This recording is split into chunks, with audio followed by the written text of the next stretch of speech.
Yo, yo, yo, yo, yo, yo, yo, what's good, my people? What's good, my people? It's your boy, Jason Gooner, back again with some more content for the people. You already know.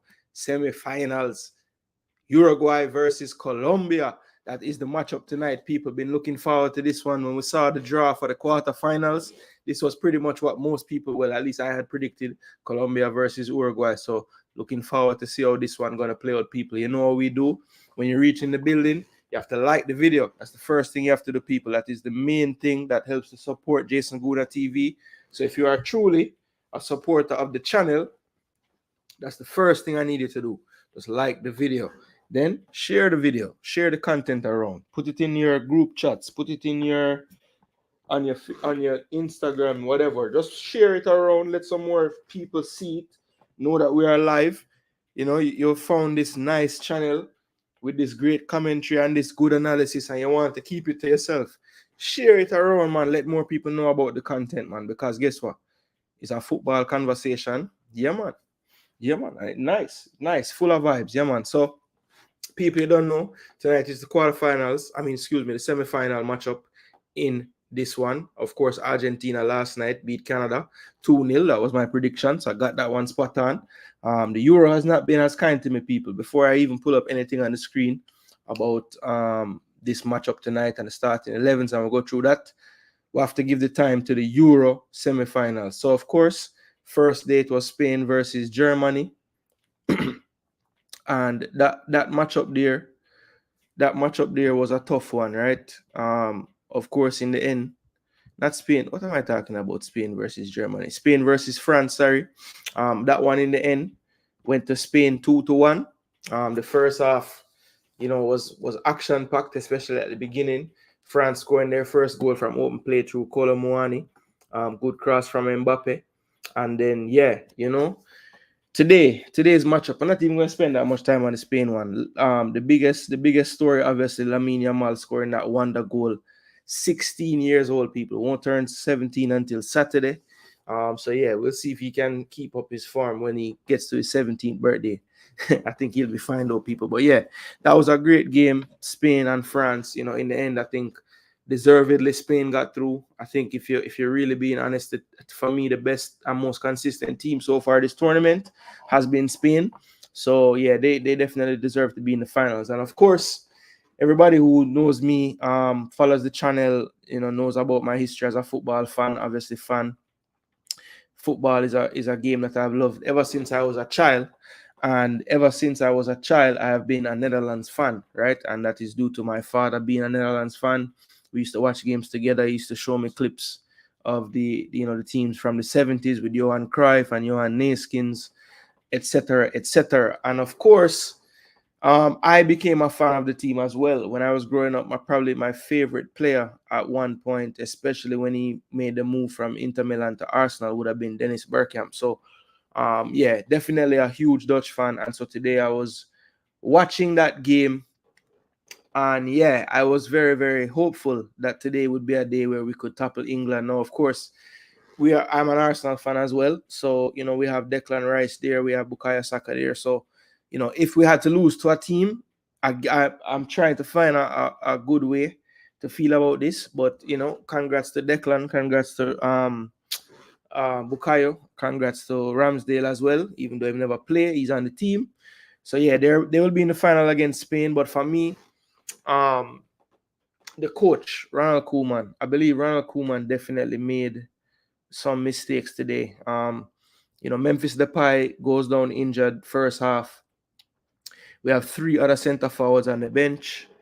The coach decides to bring on Joey Veerman, who has underwhelmed this tournament. He's been trying to get him in the mix, start him in the first game, had to pull him early in that game. Hasn't really started since then. He brings him on, moves Xavi Simons out of the role that he was causing all kind of problems in, puts him to the right side, moves Daniel Marlin into the center or central forward, where he's definitely a better winger than a central forward. I don't understand why he didn't bring on Veghorst or Xerxes or Brabby, in that moment, and then keep the balance of the team the same. I know at that time England was getting a bit of joy in the midfield, especially Foden finding the pockets of space, but I don't think Veerman was going to change that. You know what I'm saying? So Why not keep the same threat that you had with the way the team was set up, and not make one guy going down, make you have to make 3-4 different adjustments on the pitch? It just didn't make sense to me, especially knowing that we have those 3 options on the bench. So yeah, I think Coleman made a huge mistake there, and contrast to that, Southgate, you have to give him the credit. Everybody would have been thinking Ivan Toney would have been the first sub if Kane comes off. Today he just put Watkins in instead, gave him the chance, and Watkins repays him with a clinical finish. Beautiful, beautiful finish. Watkins again, the last time I saw him come on in a game, the first run he made was that same run he made into the box today. Diagonal into the right, inside right channel. Palmer plays it to him nicely. Nothing fancy, just a nice simple turn, and he knows where the goal is. Doesn't have to look at it. Just plants his foot and rockets it to the far post. So it was a brilliant finish. I want to cuss the defender and everything, but I don't even know. He just did that very clinically. Didn't no wasted movement, no wasted touches. Just an easy half turn, and as I said before, no need to look at the keeper or anything. Just bam, placed into the far post. Nothing the keeper could do, nothing anybody could really do. So a very good goal, one that was fitting to win a semi-final match. As much as it burned me to say this, I do think that England did deserve to win today. If you look at the balance of play, you look at the statistics, the metrics, the eye test even, for longer spells, I thought England was a bit better than us. Yeah, and again, I think that Coleman will look back at this one and think that, and he will think he could have done better tactically to tweak the system and to make that change when the injury happened to Depay. So yeah, that one they burned me, people. That one they burned me. But as I say, England have some players that I do rate. Obviously some Arsenal players, some other players as well. Cole Palmer is a baller, Watkins is a baller. I mean, I have a lot of good players on that team. You know what I mean? So I just I will keep my prediction for the final for a later date when I do another content, maybe a preview for the final or something like that. But yeah, well done to Spain, well done to England, and Spain versus England should be a good matchup for the final.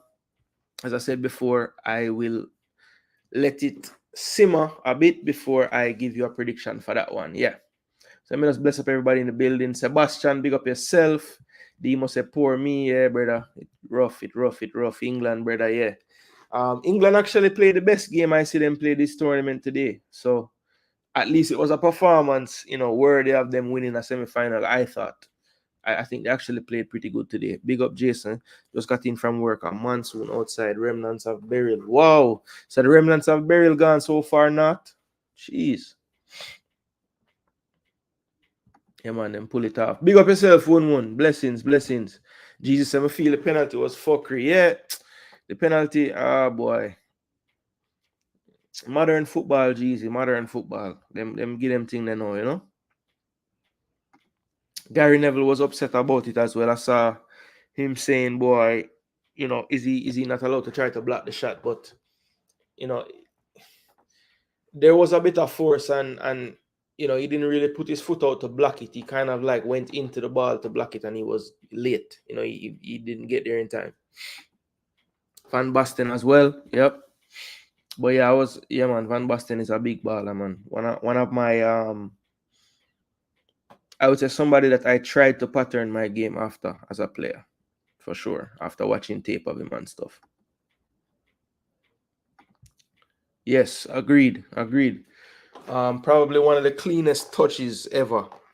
And when you're talking about football IQ, it's a brother that just understands space on a pitch incredibly. One of the best. Yeah, he's up there, man. He's up there. Top 3. It's tough. If you're talking just at his peak, not factoring in longevity or none of them things there, it's hard to not put him in the top 3, top 5 strikers conversation in terms of what he was capable of. Holland are not good. They played into England's hands tactically, in my opinion. That was never a penalty, though, so they were unfortunate. Yeah, I think Holland could be a lot better than they were. I mean, I remember seeing them. What competition were they playing right before this? Was it Nations League? Or maybe, I don't know. I saw some performances that gave me hope, but I really hadn't seen them put it together for an entire match at this Euro. They did have some good spells of play in this Euro, though, for sure. Yeah, man. Watkins clinical, man. Very good striker. Bless up, Father Bling. Oh, God. The defender is slow. If you are slow, you must stay switched on at all times. Once you let a man get away from you, no recovery pace to fix it. So it's vital you don't lose concentration. That was poor. Yes, one, he was good. Platini was my favorite in that era. Hardest working Dutch player. Edgar Davids. Yeah, man, Edgar Davids used to run for the entire 90 minutes and more.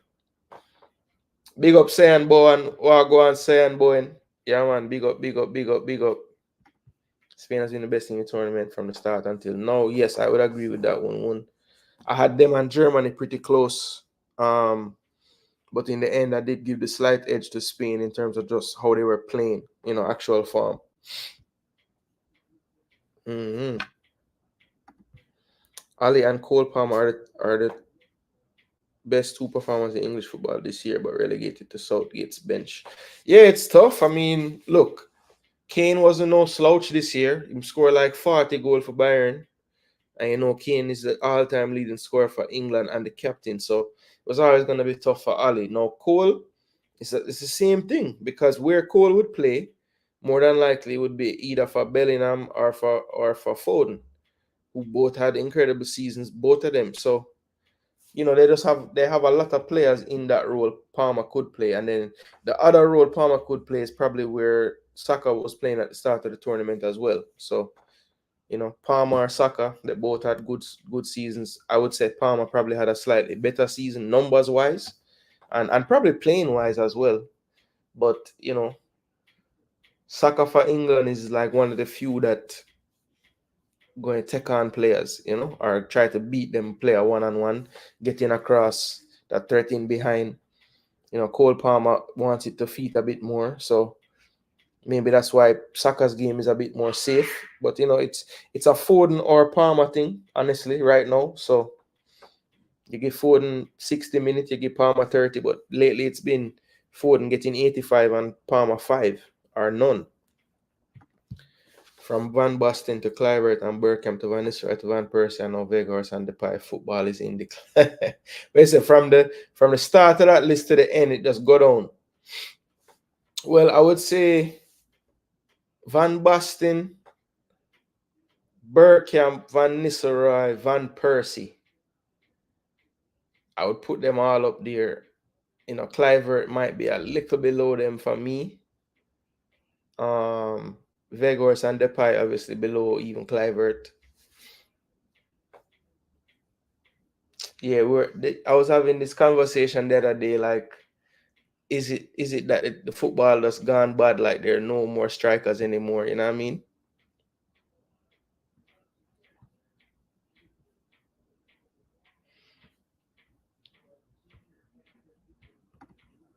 Brazil, my team is out, so going with Colombia. All right. Bless up yourself, Shani. Go on. Saka been solid. That's true. That's true. See it off. Yeah, man. One of my favorite baller them, that Clarence.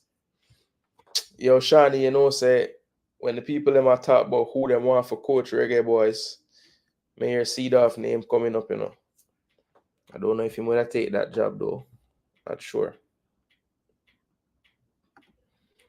Level of strikers has dropped drastically and level of players has dropped full stop.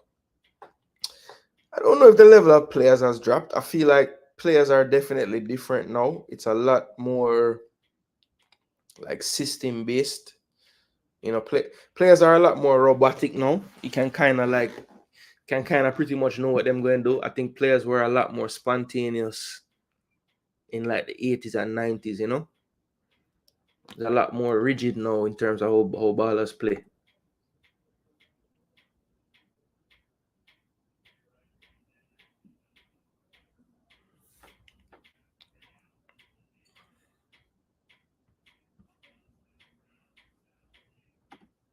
Well, you say it could have worked, no? Yeah, man. I think Cedar would have, you know, man, probably could have played in our midfield right now because the man still fit, you know.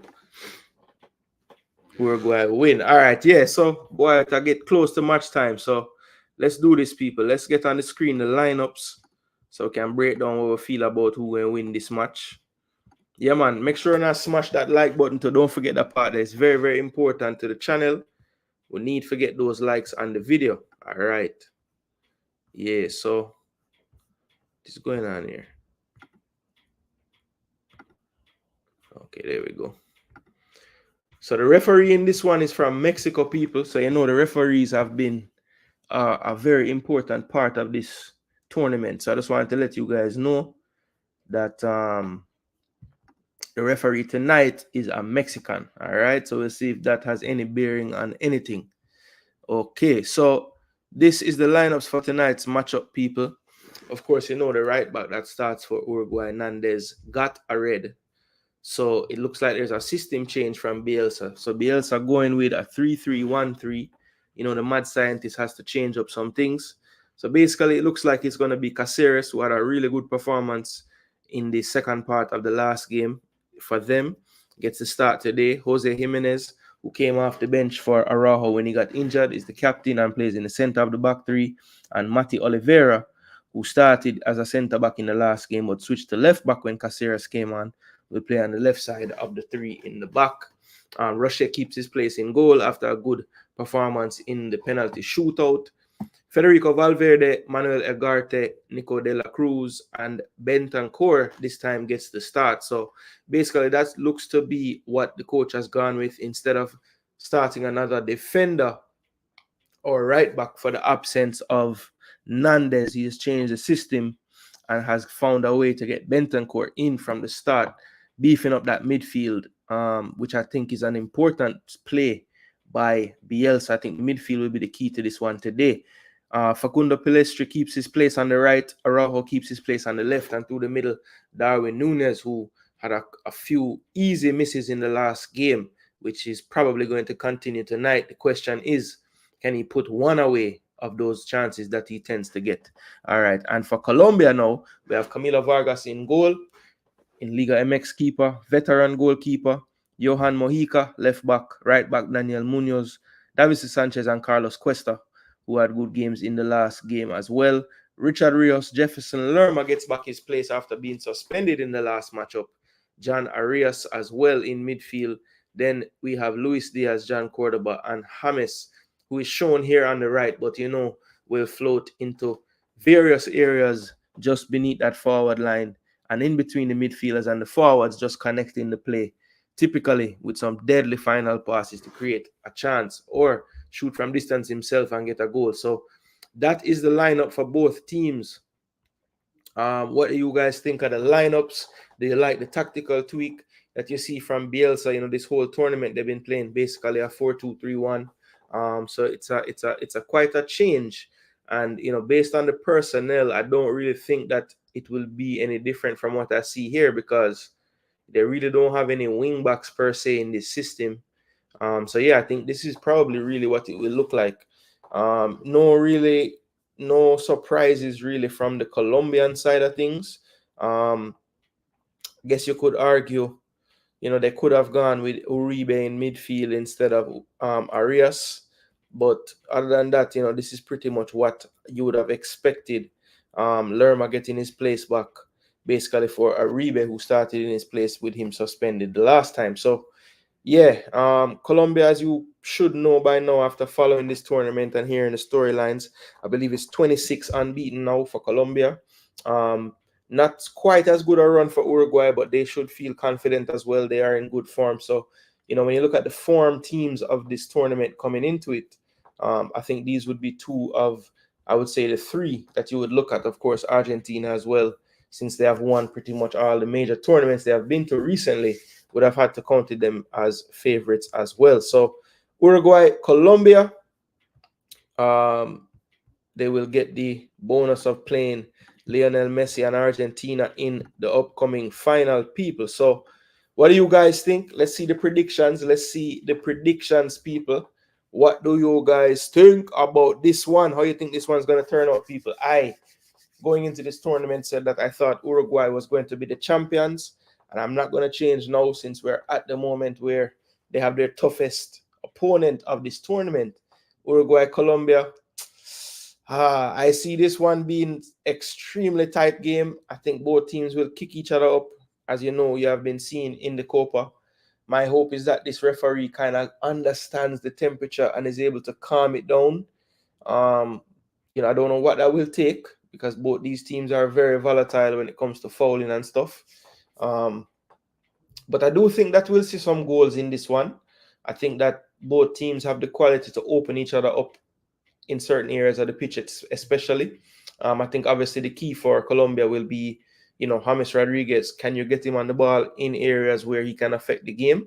Um, doesn't really, maybe not as much action as we might have seen some years back, but still just as effective when the ball is at his feet. And if you give him the chance to look and assess and scan the pitch, he will make you pay for that. So look for him to kind of be the one to unlock everything. Of course, they have other players on the pitch. When you're talking about Luis Diaz, all action. John Cordoba has been in good goal scoring form, putting himself in the right areas in the box. Very clinical in the air as well. Richard Rios has been kind of a player that has kind of grown on me as the tournament has gone on, playing in Mexico. Playing in Brazil now. But, I think he could definitely make the move to Europe, 24 years of age now. Jefferson Lerma, of course, you would know, missed the last game, but I think his presence there will be needed as this will be the toughest midfield they would have faced in this tournament. As I said, I think that's where the game will be won or lost. I do like the fact that Bentancur is in the system from the start. I think he can add something different for them in midfield. And also, add to those numbers in the midfield because Colombia can overload you there with Arias, Lerma, Rios, and James kind of dropping into the spaces as well. So, yeah, that would be the matchup to watch, just the midfields playing each other. Who gets the best of that midfield battle, I think is the winner. And I do think that when you look at Uruguay's, they do have, to me, a little bit more quality overall in that midfield area of the pitch. And I think both midfields work very hard, so it's probably a wash there. And, while I think James is the most creative of all of the midfielders today, I do think that the balance of the Uruguay midfield is something to make note of as well, because they can do both, pretty much all of them in this system. When you're talking about Ugarte, Valverde, De La Cruz, and Bentancur, Ugarte to a lesser extent, probably a lot more defensive than offensive, but all the others I think can all attack and all defend. Whereas for Colombia, I've seen Rios score the long range goal. Arias hasn't been in the attack so much. Lerma can hit them from range, but I don't think any of those three guys are really gonna be splitting their lines with passes and things of that nature. James really is tasked with doing all of that, whereas Uruguay, there might be a few players that can play that final pass. So, is that something that Uruguay can use to their advantage? We shall see, people. We shall see. I think this one, though, is going to be a tight game, 1-1, and I think Uruguay gets the edge on the penalty shootout, people. Yes, Uruguay on penalties, it's going to finish 1-1. So let me go to the comment section now and see if people have given any predictions on this one. Yeah, man, let's see. Let me get this play-by-play going. Colombia now singing their anthems, people. While I'm getting the play-by-play on the screen, go ahead and smash that like button, people. It's very, very important that you do so. Smash that like button so we can get this one out there in the algorithm. Let them know Jason Gooner TV in the building. And yeah, him actually come out and do the live stream for the people, even though him team get knocked out of the Euro today. Yo, dedication, people. Dedication. Yeah, man, dedication. All right, so let's get this on screen, and then I will get to the comment section before kickoff, and we will see what the people them say about the predictions. Yeah, man. All right, so let's check this. All right, cool. So I have the game on there. That's very good. All right, Dede said Uruguay. Big up yourself, DD or Dede. I don't know which one. Creativity has left the game, says Ike Mills. Big up yourself, Ike. Well, go on. Yeah, Rude Gullit, probably my father's favorite player. One of my father's favorite players of all time. That Chance Colombia 2-1. All right, Chance Colombia 2-1. Yeah, man, I think most people will probably be going with Colombia.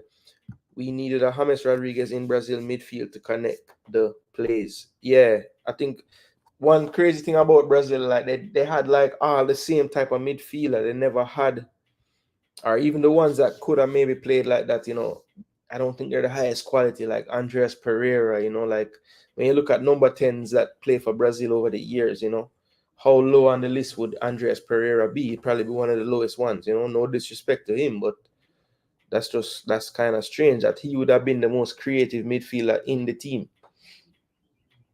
Paqueta, I guess you could say he's probably I don't even know, is he more creative than Andres Pereira? Because Pereira is pretty creative, from Jamaica. Yeah, definitely did. This is a very good player. The team has not been good. Okay.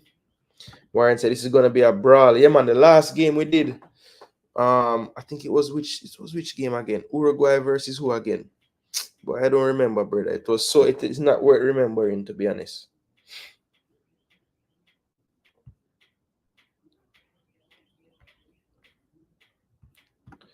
1-1 say 1-0 Colombia, but I don't know. All right.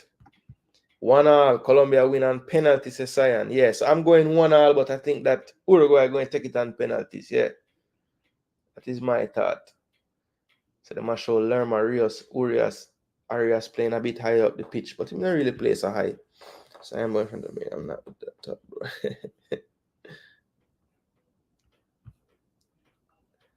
Hope these two teams don't like each other. Colombia 2-2 penalty shootout. Uruguay. Yeah, I going with a 1-1. I think Nunes should have make it 2, but he might go miss and go penalty. I remember, people, it's only the finals extra time I go play. So once the match draw penalties again, Bless up to Dexter. Colombia, Argentina final. Big up yourself, Kezi. 2-1 Colombia. All right. I go see me. I go with Uruguay, brother. Uruguay go kick down James now. Probably kick him out of the game.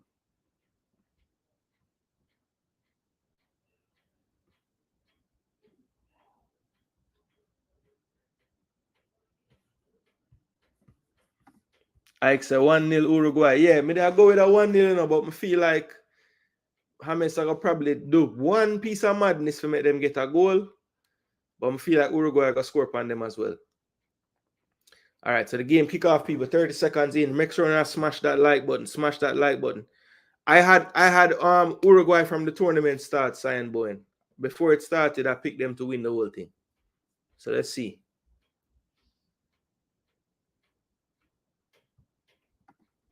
Disrespect Paqueta, who is Andreas. Yo, Paqueta, brother. Paqueta too sometime, Sean. Like the man, I think him should stamp him class more. Like I hold him to a much higher standard than Pereira. That's why, I don't know. I feel like Paqueta should be doing more. Like literally, he's the person that should have been doing the creativity stuff and setting up people, and in that game, what that last game where Brazil play really showed me, to be honest, is that Vinicius Jr. have to play.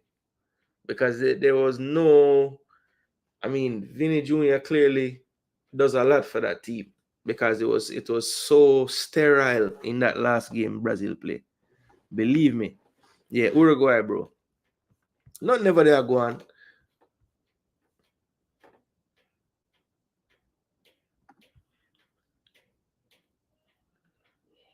Well, it's a 1-1. You're not a colleague, you're a colonizer. Shout out Kendrick, the song The Can't Dead, the music video come out and it's like the song of a new life again.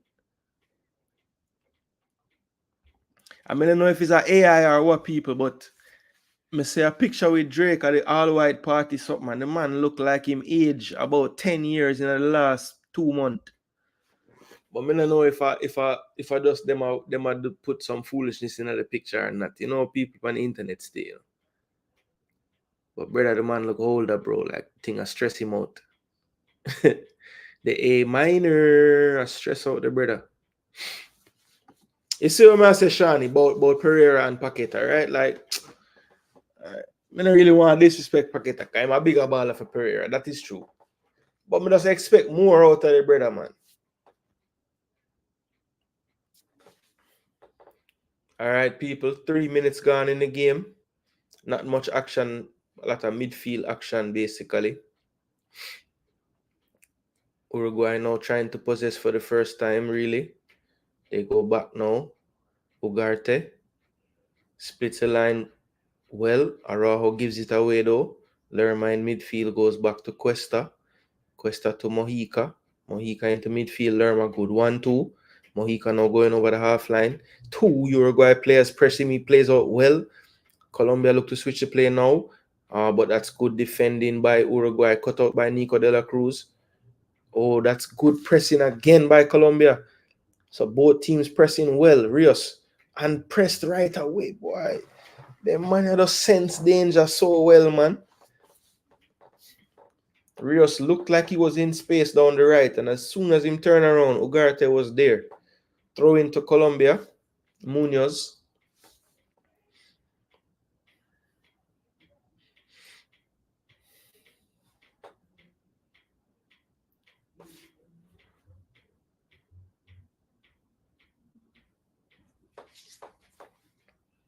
Uruguay wins it in the corner. That's good defending. Davinson Sanchez can't win the second ball though. Nunes with a poor control. Sanchez tackles. Ooh. And the ref has given a foul to Uruguay. Uruguay in the all whites tonight. Colombia wearing the yellow kit.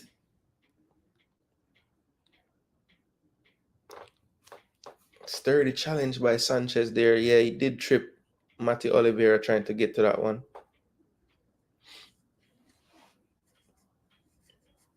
So free kick Uruguay. Ugarte goes long diagonal.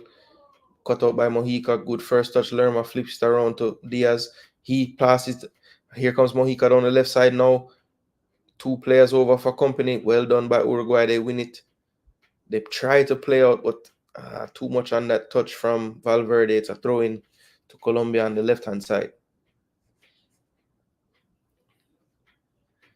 Colombia looks just a bit sharper in the first few minutes here. That's a good play from Colombia. That's a strike from outside of the box from Arias, but was always rising over the bar. Arias looks like he's playing a bit more high on the pitch today, down this right-hand side. Had Munoz overlapping, but decided to try the strike and looked like he was aiming for a sign behind the goal because that's what he hit. So early days yet, 6 minutes of play. Colombia, as I said, just looks a bit sharper, a bit cleaner with the passes so far. Uruguay still trying to get into it. They go long down the right side. That's good defending by Mojica. Just use his strength on Pelistri, but Pelistri tries to win it back. Cleared long up the field. Headed by Uruguay once and twice. They keep it in play. Second ball, well won by Ugarte. Nunes will chase everything. Mojica is there though. Clears with his left foot. Valverde taken from behind after controlling. Good pressure there. I believe that was James dropping back to put in some work. Here's Lerma now. Goes back to Sanchez. Sanchez acres of space in his own box. Dribbles forward. Basically, they're letting him kind of start the play. He goes long.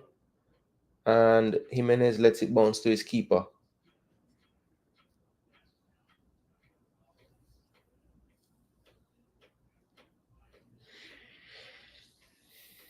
So this is the 6th time they're playing in the knockouts of the Copa.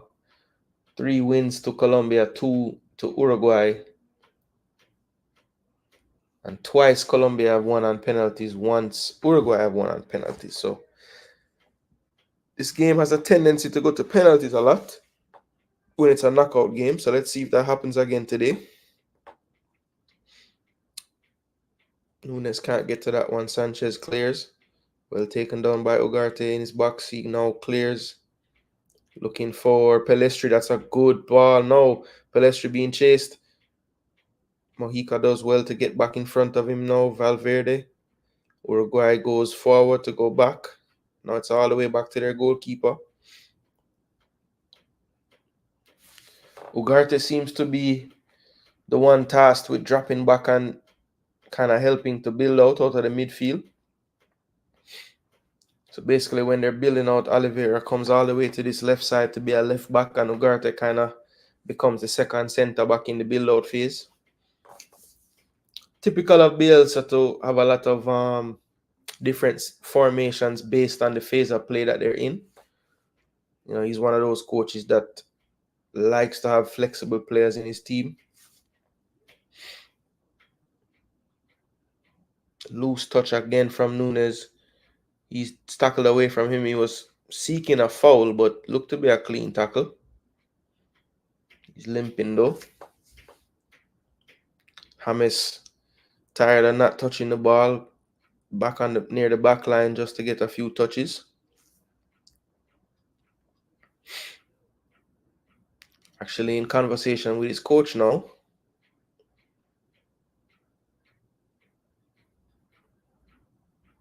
Oh, that's a good challenge, but they can't win the second ball. Poor touch by Caceres. Does well to win it back though. Jimenez goes short. Well played out there of pressure. Ugarte looking to go long down the left-hand side. That's a good ball. Good first touch as well, but good defending from Munoz. Was able to chase, and Max Arrojo thought he made a good first touch to cut off Munoz's angle, but the speed just got him back to that next ball, and he was able to keep it from going out for a corner for a throw. One say, yeah, Penn's a strong possibility. Even when the game is not going their way, we're going out to dig in and grind out a draw. Facts. Absolutely, Cyan Bowen. One thing I noticed so far this tournament is I would love to look at like distance covered, because I think Valverde must be one of the highest up, because he literally helps the defense to build out. Like he'll go and get the ball off the center back and whatever, and then when they do attack now, you see him joining in the box. So he's kind of everywhere in that middle third, from defensive third all the way to the attacking third, you know. All action player. That's a good 1-2 from Colombia. Arias, good ball to Diaz. This is dangerous. Here's Caceres trying to keep up. He can't. What across to the far post, and it's just overhit for Cordoba. Ooh, he was open there and he knows it as well. The Colombian fans clapping.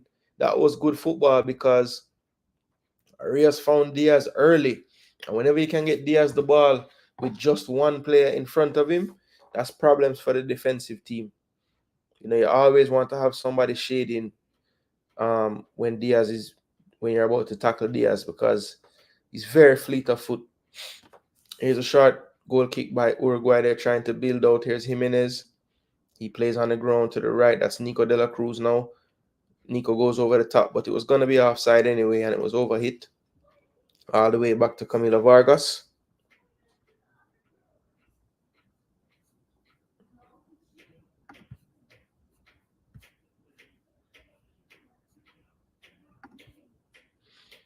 Yeah, I think Leeds knew they made a mistake as well, because wasn't it Jesse Marsh who they got right after that? Who obviously is no Bielsa, but like, you know, the style is similar in terms of front foot attacking style.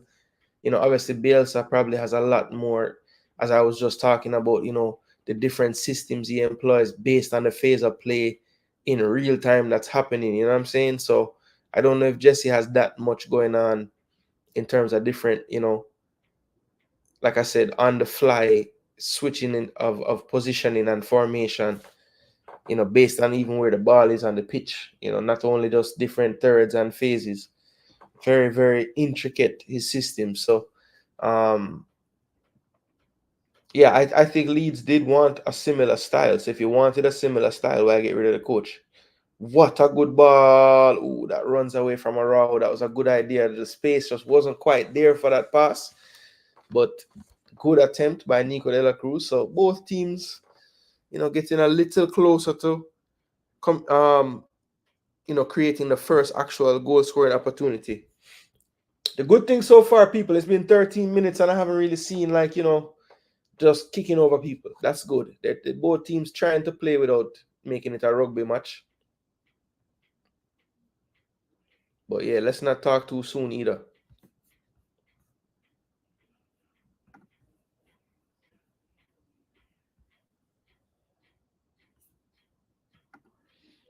No news about the new coach. I think tomorrow there's no live action football wise. So I'll probably do a Jamaica football show tomorrow night, a live show. A lot of things going on, obviously. So we'll cover everything that's kind of happening lately. We got to see the U20 team release today, so we'll definitely be covering that. Those games are fast approaching. First game for Jamaica U20 will be July the 19th against the US. So yeah, we're gonna do a show tomorrow. We're gonna show you guys the team, talk about the team and all that. Talk about all news as far as the coaching search is concerned, and also, of course, our former coach found new employment, or actually, it was revealed today that he will be announced, or was announced today, as new Ireland manager, Heimer Hallgrimsson. So yeah, all of that will be covered in tomorrow night's show. Since there's no live matches to cover, we still want to make some content for the people, and we don't really like to talk about any old thing. That's almost a goal by Muniz on the far post. I'm running my mouth, but geez, good cross there. Diaz dug out a cross with his left foot to the far post. Munoz rise, timed it perfectly, and I think Rocher was beaten. He may have just gave up on it because he knew it was wide, but I don't think so. I think he just would have been beaten there. Good attempt. So the first real chance of the match there, first shot, of any kind of danger, came off the head of Munoz. And still 0-0, 15th minute of play. He has 2 goals in this tournament, Munoz, so definitely a threat arriving late on that back post.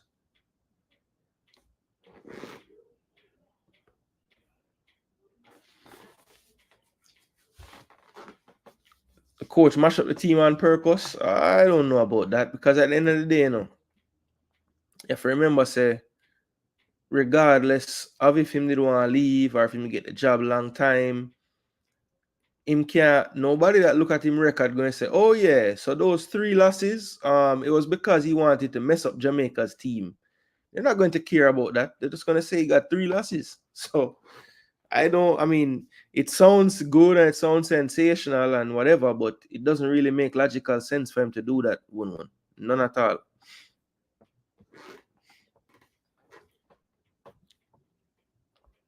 That is a rare occurrence, Bush League first touch from James. Yeah, that take just, that take is just to make some man say, yeah, man, I mash up with team, man. But it don't make logical sense, brother. A team own CV, man, mash up in a boss. That's literally all a coach have, in words, when him talk to you in the interview, and then what he's actually done. No coach in them right mind just going to lose games because them mind not in it with this job anymore. Them still going to want to win the damn game. I don't care. Well, nobody tell me. Good play here from Diaz. Whoa, beats 1, beats 2 now. Tackle from behind. That should be a... Wow, the Mexican says no foul. I'm not sure if that was the right call, I'm not sure how he could have won the ball from where he slid, but Diaz not really complaining.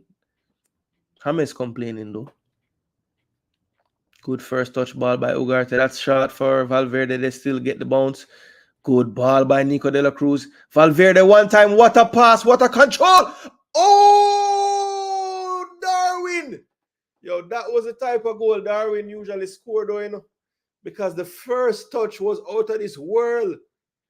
What a ball by Valverde. I don't know how he find that little tight space there outside of the right foot one time. Wow.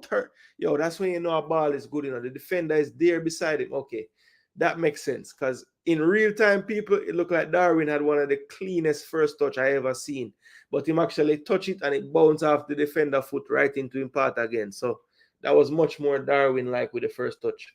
But the left foot finish was a good attempt though. Curling low to the far post. Probably deserved to go in.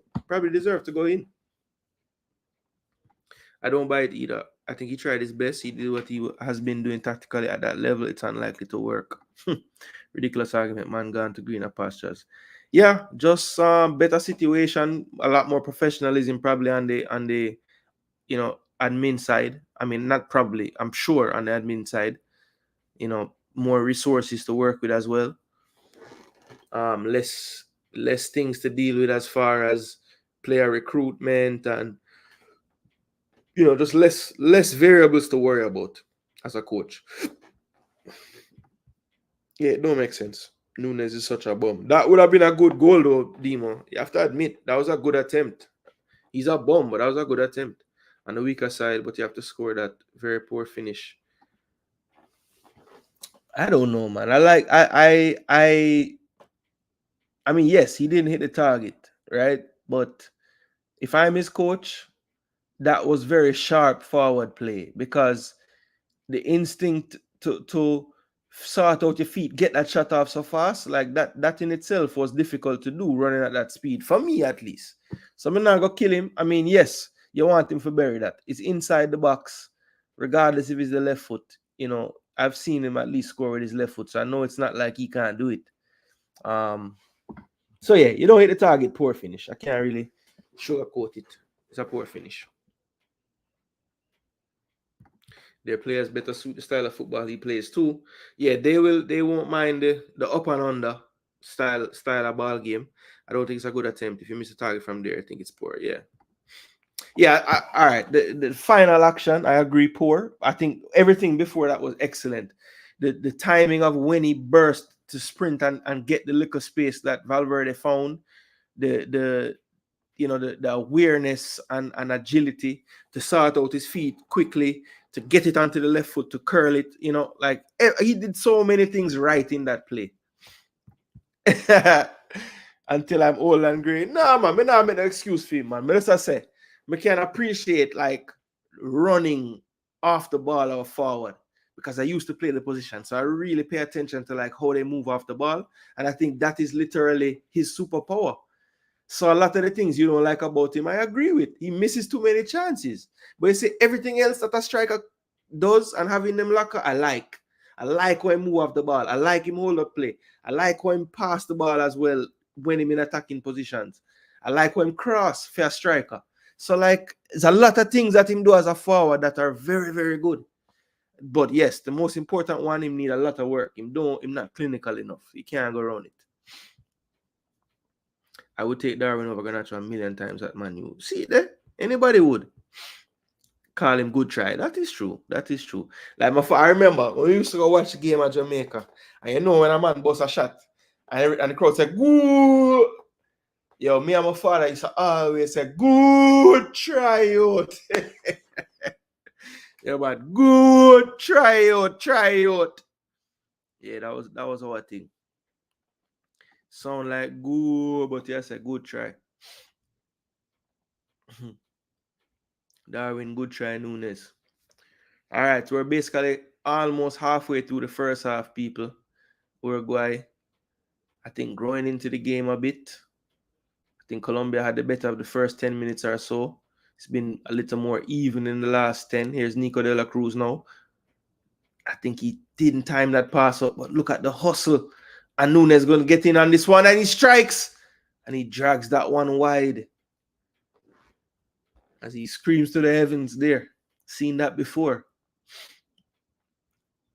If this was him at Liverpool, it would be cutting to a shot of Klopp, smiling and doing one of these. He's a handful. He's big, strong, fast, good in the air, cause problem, but his finishing is poor. Yeah, he's so annoying to me because I think like he has a lot of the attributes that you would want, but boy, in the final moment, man just can't. Sometimes he just don't compose himself enough to finish.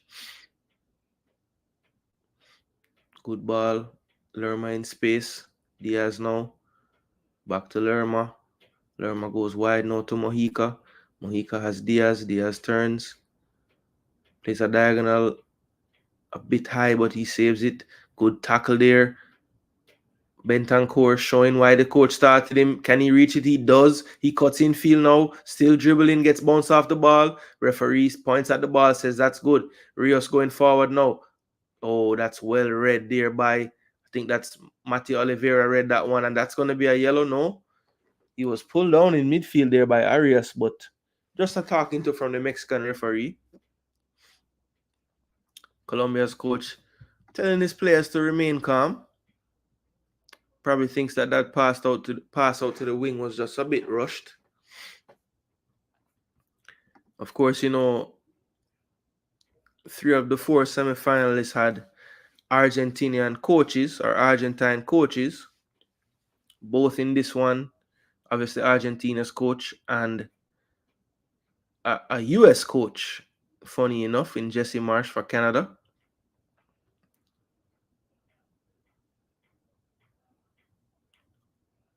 Coaches from that country, all the rage as well in the new coach search for Jamaica, as a few Argentine names have come up.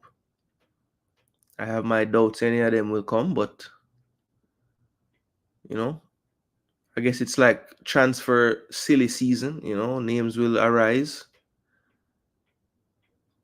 Here's the cross now to the back post. Nunes tries to score Van Basten's goal from 1988 Euro, but woefully I don't know how did he end up doing that? I'm sure, was he trying to score that with his left foot? Let me know in the comment section. Was Nunes trying to score that volley a while ago? The man ended up just boot it up in the air. Well cut out. Yo, Rios, I swear, Rios, in this tournament, I would love to know how much pass the man cut out in a midfield. Amount of time I see him do that.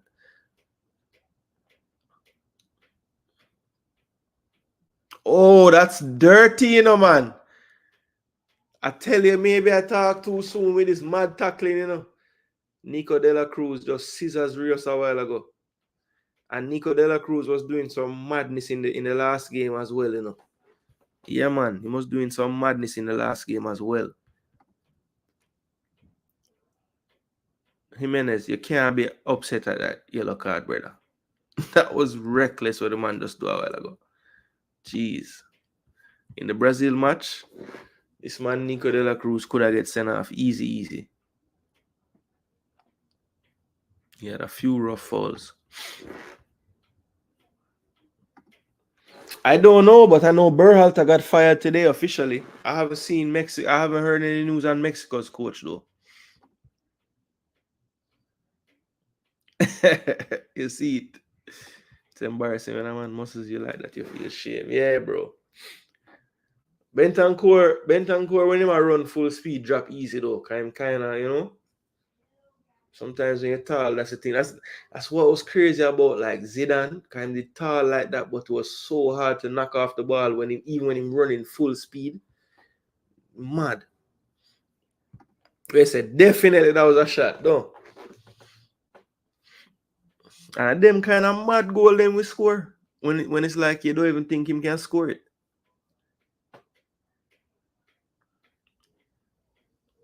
And Bentancur does not look to be recovering well from that last collision there. Made a long run up the field. Now hobbling back into the defense to defend this set piece for Colombia. Munoz over it as well as James. I think Munoz is just there to be there. Don't think he'll be touching this one. James whips it in. Poor one. Well taken on the chest by Nunes. Plays it wide now to Araujo. Araujo in plenty of space on the left. He uses it. Goes forward. Clipped over the top now. And Nunes will get on this one and shoot. Oh, my Lord. What is wrong with you, brother? Hit the target now, man. Oh, my. Yo. Oh, my gosh. Not even close. And this was on his right foot. Yo. Dima, where there? Dima probably lock off the TV a long time. See my laugh there.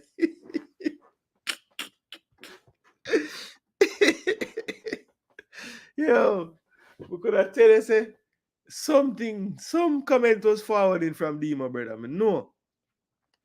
Boy, Demo, no excuse for that one there, brother. That one pissed me off a while ago. The man literally running in, that's like as a striker's dream.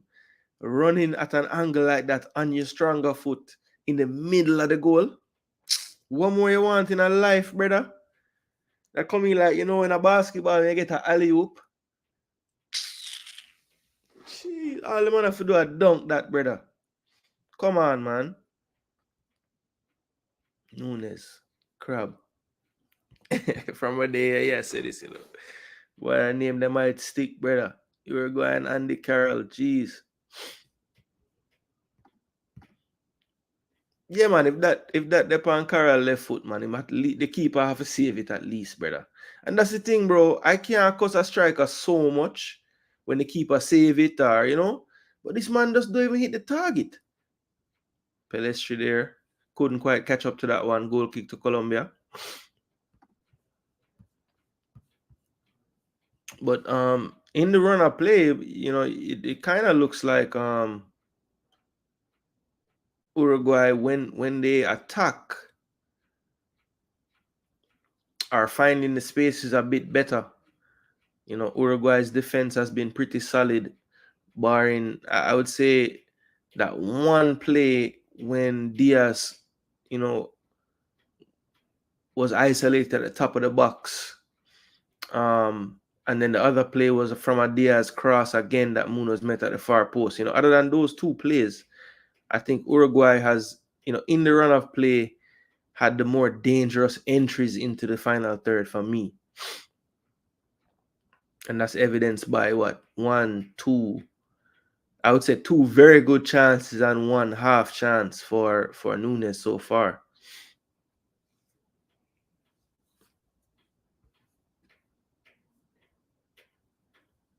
Yeah, brother.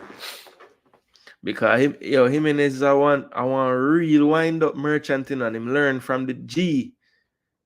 Diego Godin himself at Atletico. The two of them have played together for years. And Godin actually was a lot more level-headed than Jimenez. Jimenez always was kind of the enforcer, But you see, before the free kick came, I messed with Davison Sanchez's head and all them something. Man, they're a joke, man.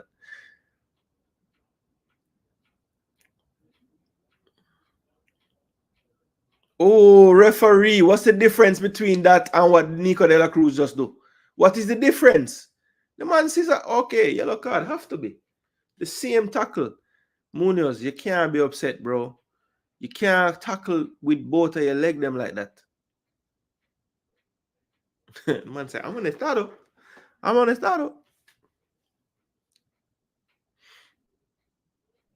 Ooh, come on, bro. That's reckless. Uruguay has more solid defenders. Colombia's defenders are more athletic, but don't know the basics nearly as well. Yeah, I think Cuesta and Davison Sanchez are better athletes, but I think Jimenez, Oliveira, and Caceres just are like better thinkers at defending. Like they're going to like understand space a bit better.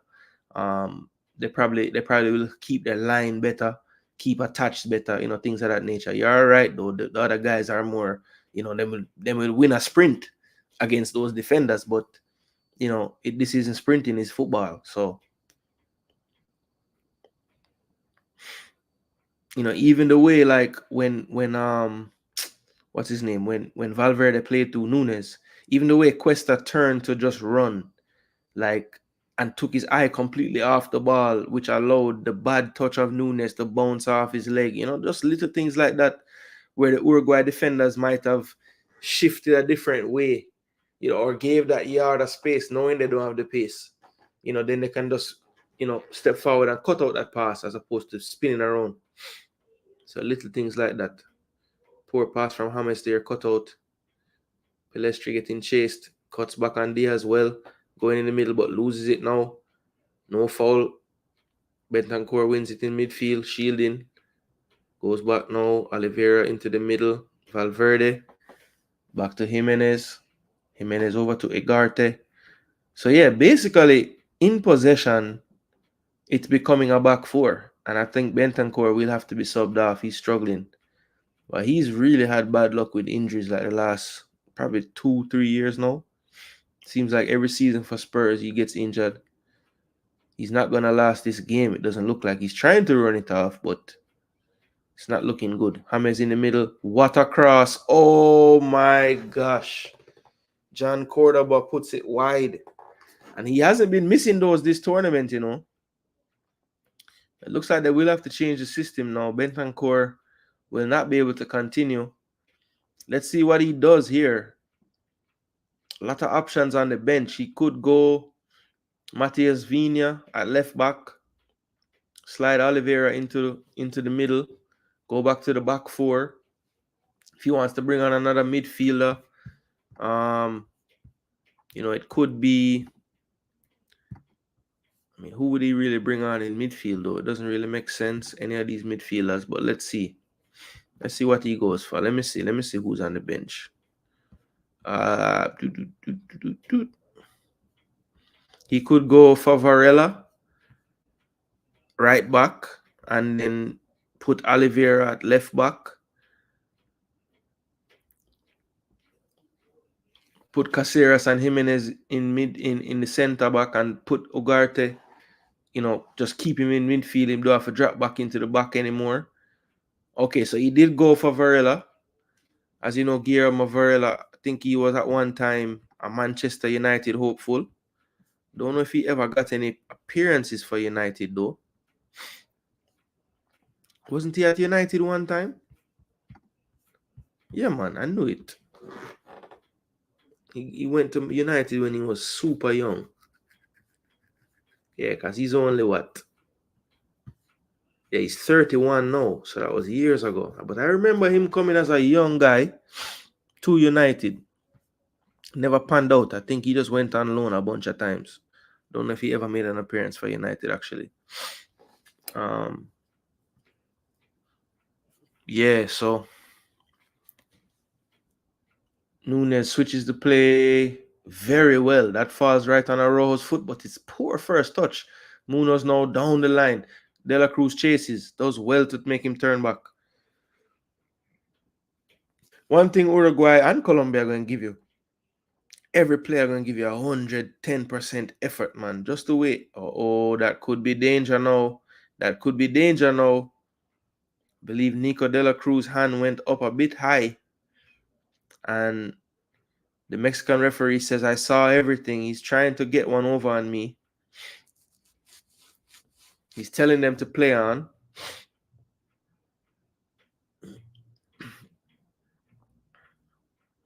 Well, the referee was adamant that there was nothing to see there. So the game continues. Here's Davison Sanchez. Makes a good run down the right channel. Blocked by Oliveira now. So a throw to Colombia. Up the pitch. Make sure you guys are smashing that like button for me, people.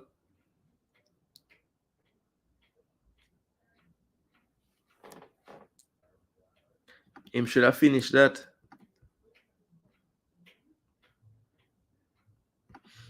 Bless up, Travis. Bless up, Travis. One say him have standards, high standards. Nothing wrong. One play ball, You don't know the man levels, All right. Arias.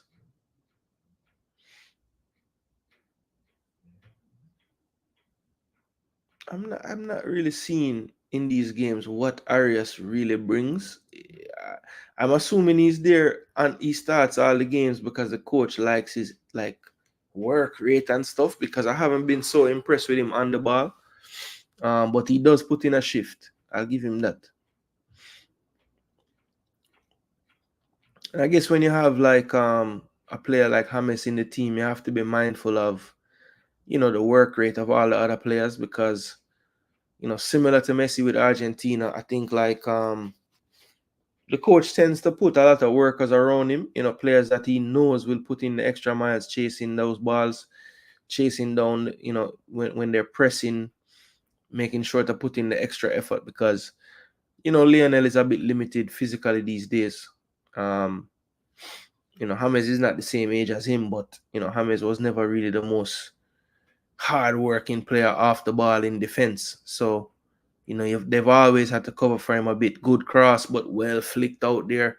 I believe that was the veteran Jimenez who got his head to that one. It's going to be a throw into Colombia now on this far side. They're right. Uruguay is left. And I'll have to see. I think Varela is just over here now based on the set piece that just took place. Yeah, he's going back to the right-hand side. Right back by trade, so he will take up the matchup with Diaz on that side. Here's Rios now looking to cross.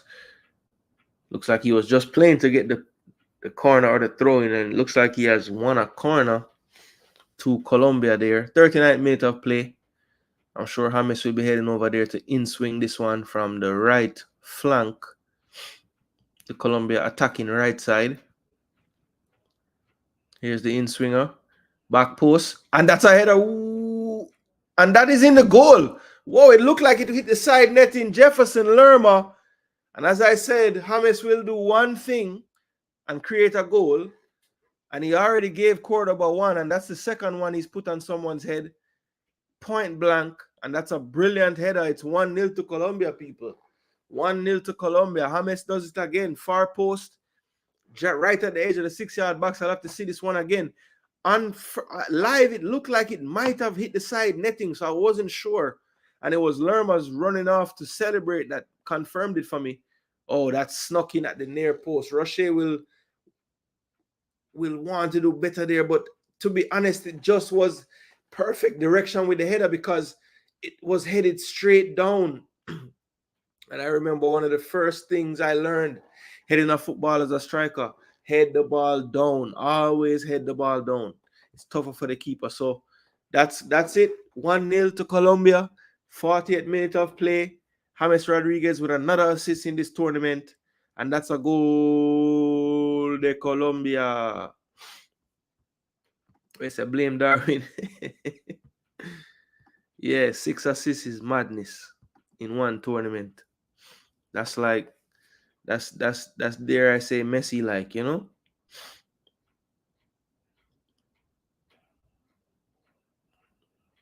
So Jefferson Lerma, a player that always pops up with goals every now and then, even for Bournemouth.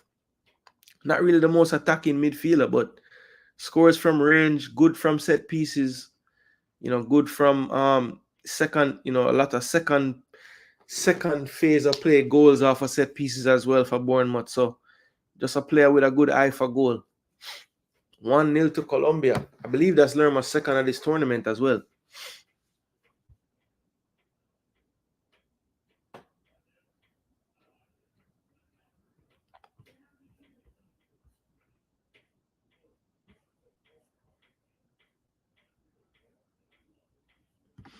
Yep. That's exactly it. Like the other day when Shaqiri come on in the Euros and the man left foot still is dynamite, The man scored that mad goal in the first game, he come on, and then in the last game against England when him come on, the man nearly scored at Olympico straight from the corner. I'm almost certain Pickford was beat there. If any other that was on target, I think it going, Cause even when Pickford turned and smiled and gave me the thumbs up, that's basically the keeper saying, yo, you had me, You had me on that one.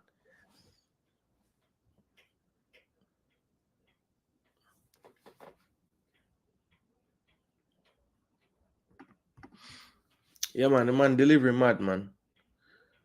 All right, so if I'm Uruguay's coach, I'm taking off Pelistri at halftime. I think Mojica is dealing with him like a boy over there on that side.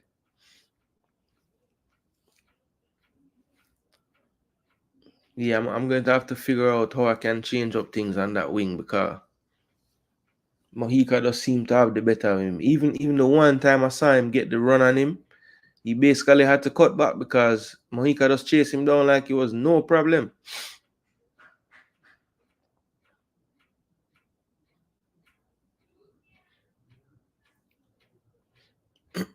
I have been impressed with both their fullbacks this tournament, Mojica and Munoz. Munoz had a really good end to the season for Palace, playing more of a right wing back role, but you know, this tournament still given the license to get forward a lot. Mojica maybe stays at home a little bit more, especially due to the fact that Diaz kind of roams a lot on this other wing. So they kind of want to keep the balance with him wide. Yeah, so but Mojica has been solid defensively this tournament as well. I think Munoz has been good, bit better going forward than defending, but you know, not a slouch defending either. You know, decent defending. I think he did get away with a penalty in the Brazil game, though. I do think that was a penalty on Vinny Jr. that they didn't call. So into the last couple of minutes of the first half, people, it is 1-0 to Colombia. Let me fix this thing right here. 1-0 Colombia. All right.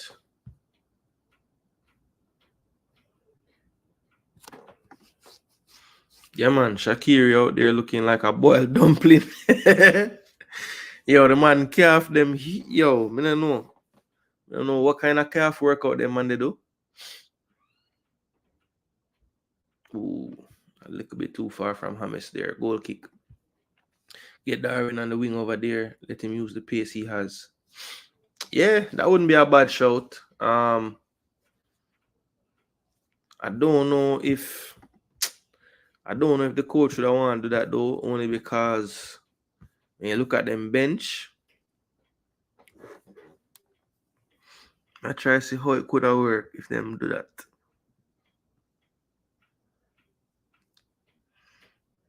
What them could do as well too, them could take off Pelestri and bring on them could have bring on Christian Oliveira and make him try a thing. A next youngster.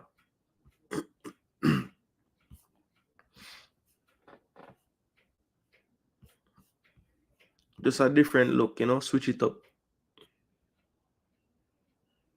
Uh-oh. Uh-oh.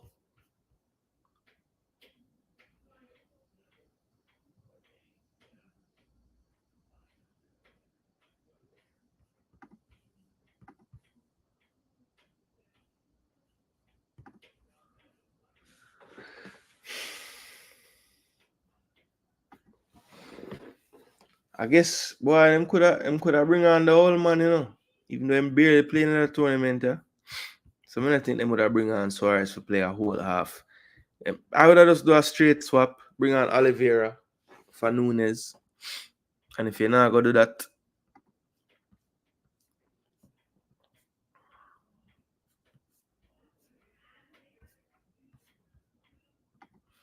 you probably wouldn't bring. I could have bring on Seta and put Nico wide, but I think Nico, I don't know. Uh-oh. So is that a second yellow or is that a straight red? What happened there? Let me know, people, because I'm looking at all kind of things and I never even see what happened. Uh-oh.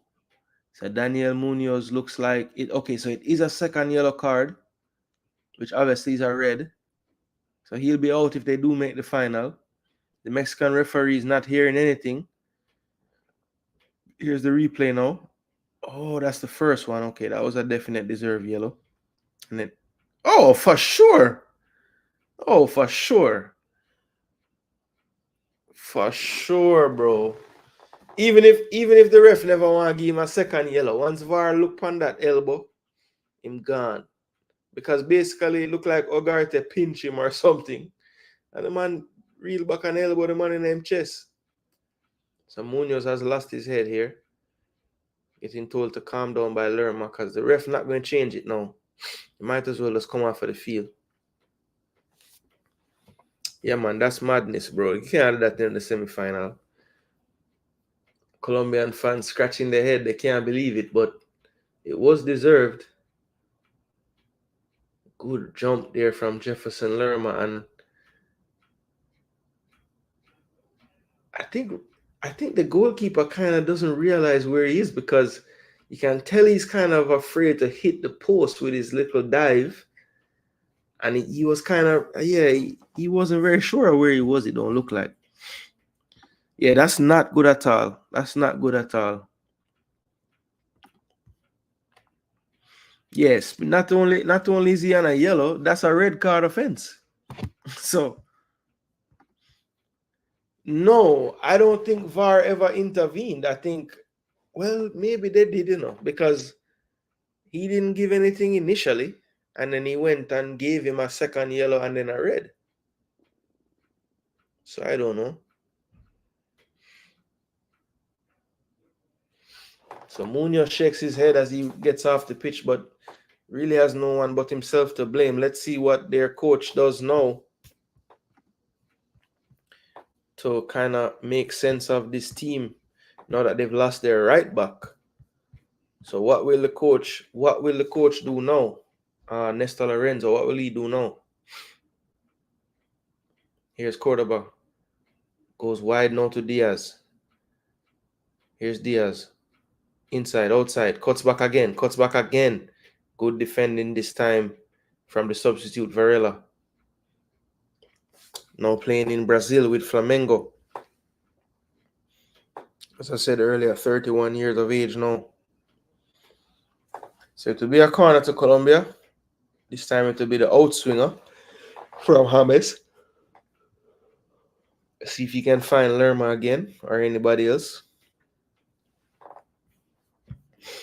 Yeah, I'm not sure if it was VAR or if the people in his ear talked to him like the assistant referees. Oh, Cordoba couldn't get that left foot volley out of the air.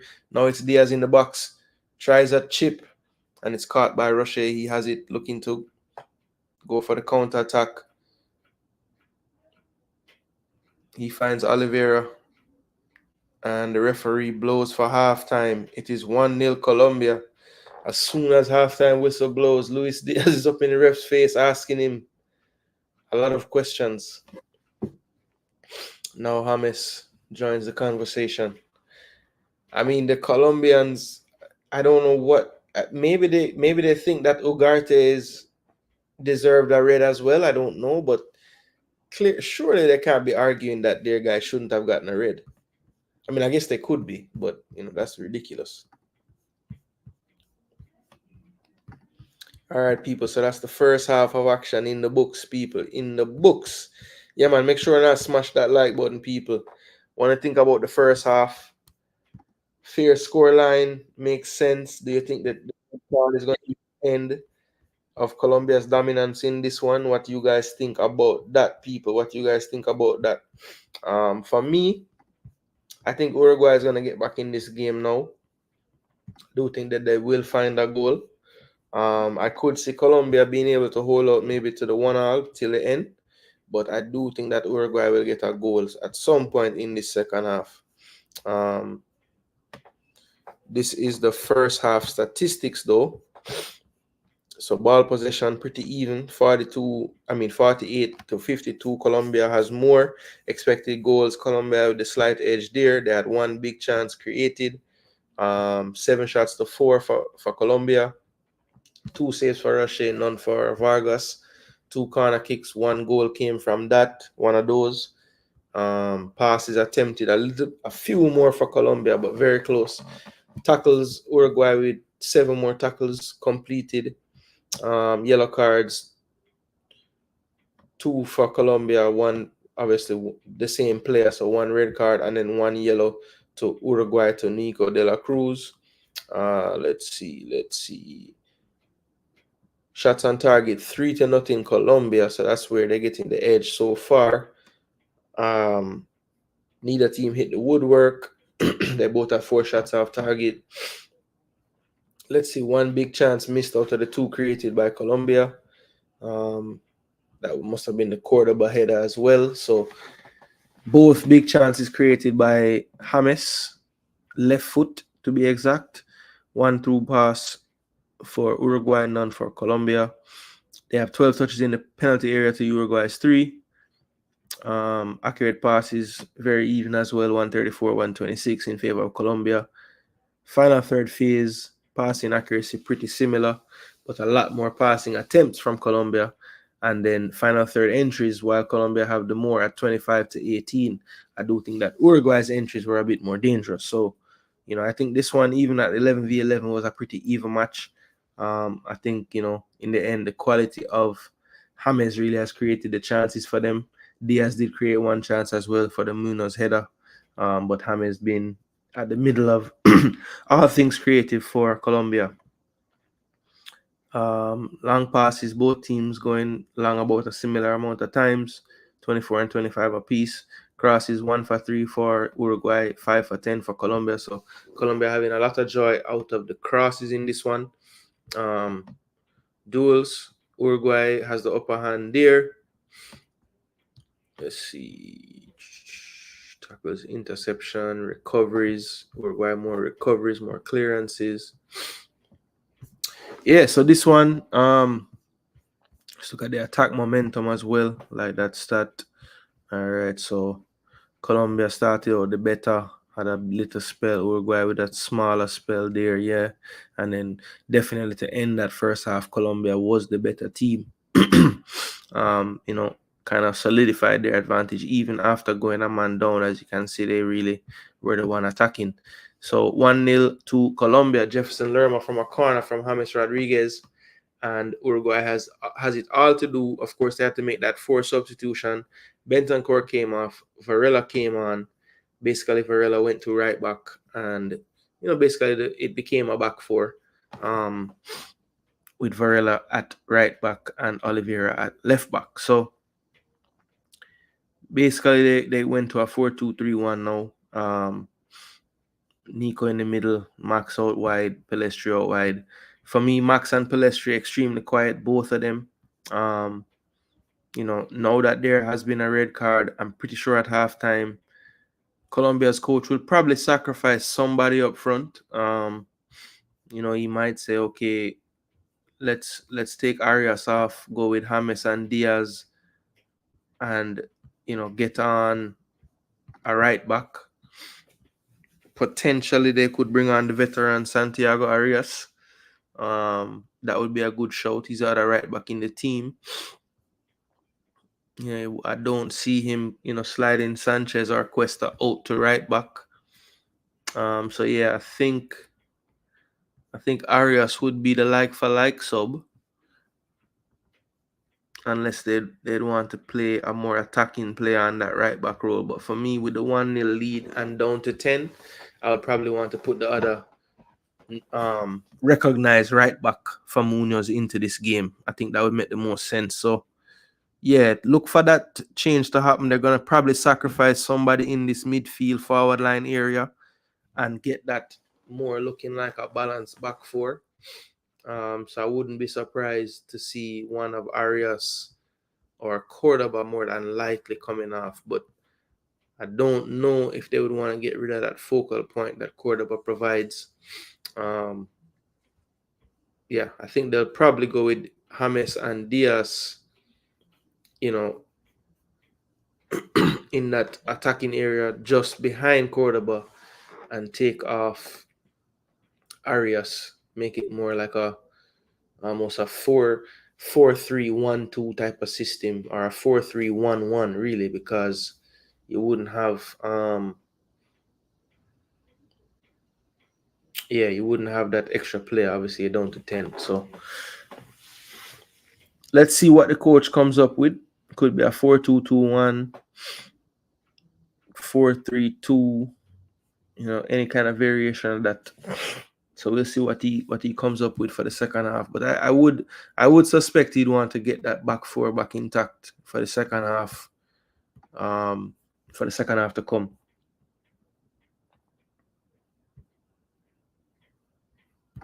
It's a waste of time talking to the ref. Focus energy and get in the dressing room. Yeah, no, facts. Because a lot of things to change up 1-1. James is probably coming off now. There's a case for leaving him on for set piece and all around delivery, but a lack of work rate off the ball means he'll probably have to be sacrificed. Yeah, I was thinking that 1-1, but I don't think they will do it, I feel like they want that threat, especially knowing that, like, you won't need him to play another. Let's say they do equalize. You don't really necessarily need him to play another what's that? 45 plus 30. You don't need him to play 75 more minutes, just 45 plus injury time. And worst case scenario, if them get scored on, hopefully them can hold it, or even if them don't hold it, if them get a corner, them get a free kick, his delivery is worth that much. But that's a good shout, though. That is a good shout. He might, but I don't. I think he would rather take off like even Cordoba or Arias and just kind of make it work another way. But we'll see, though. That's a good shout, though. Let's see if James gets sacrificed for real, because you make a good point about the work rate for sure. That's one less person who can do the work for him when you're down to 10. So that's a valid point there. Valid point there.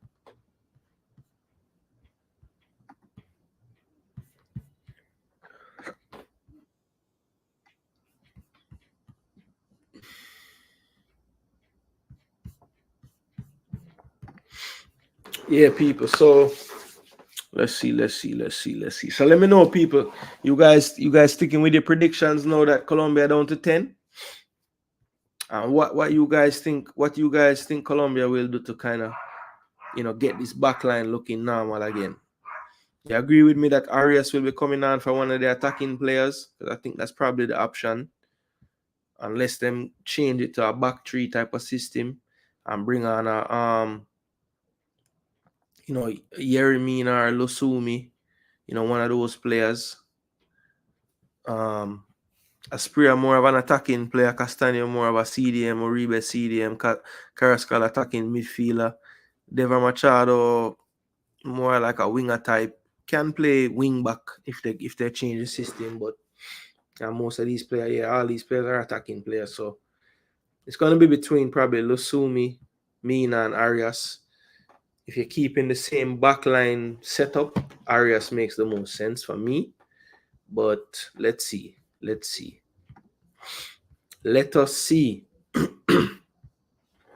Yeah, people, let me know. Let me know what you guys thinking going into the second half. For me, I think the Uruguay manager will want to do something to just add something different to this team. They've had to make one force change already. Looking at their bench, I think I liked what I saw out of Oliveira in his brief cameo so far this tournament. He could go with Dara Seta, who has been a starter in this tournament already as well. When you look at the first half, either one of the two wing players could be taken off. I don't think they have done much in the game. Nico de la Cruz, while his effort has been up there, hasn't really been that good on the ball today. And he does have a yellow card with a bit of a temperament. So he could be one that they sacrifice going into the second half. And Daraseta can go there and play. Emi Martinez as well, not the goalkeeper, but this version. He could get a chance as well. He can play that kind of central midfield role. Maybe free up Valverde to get a little more into the attack now that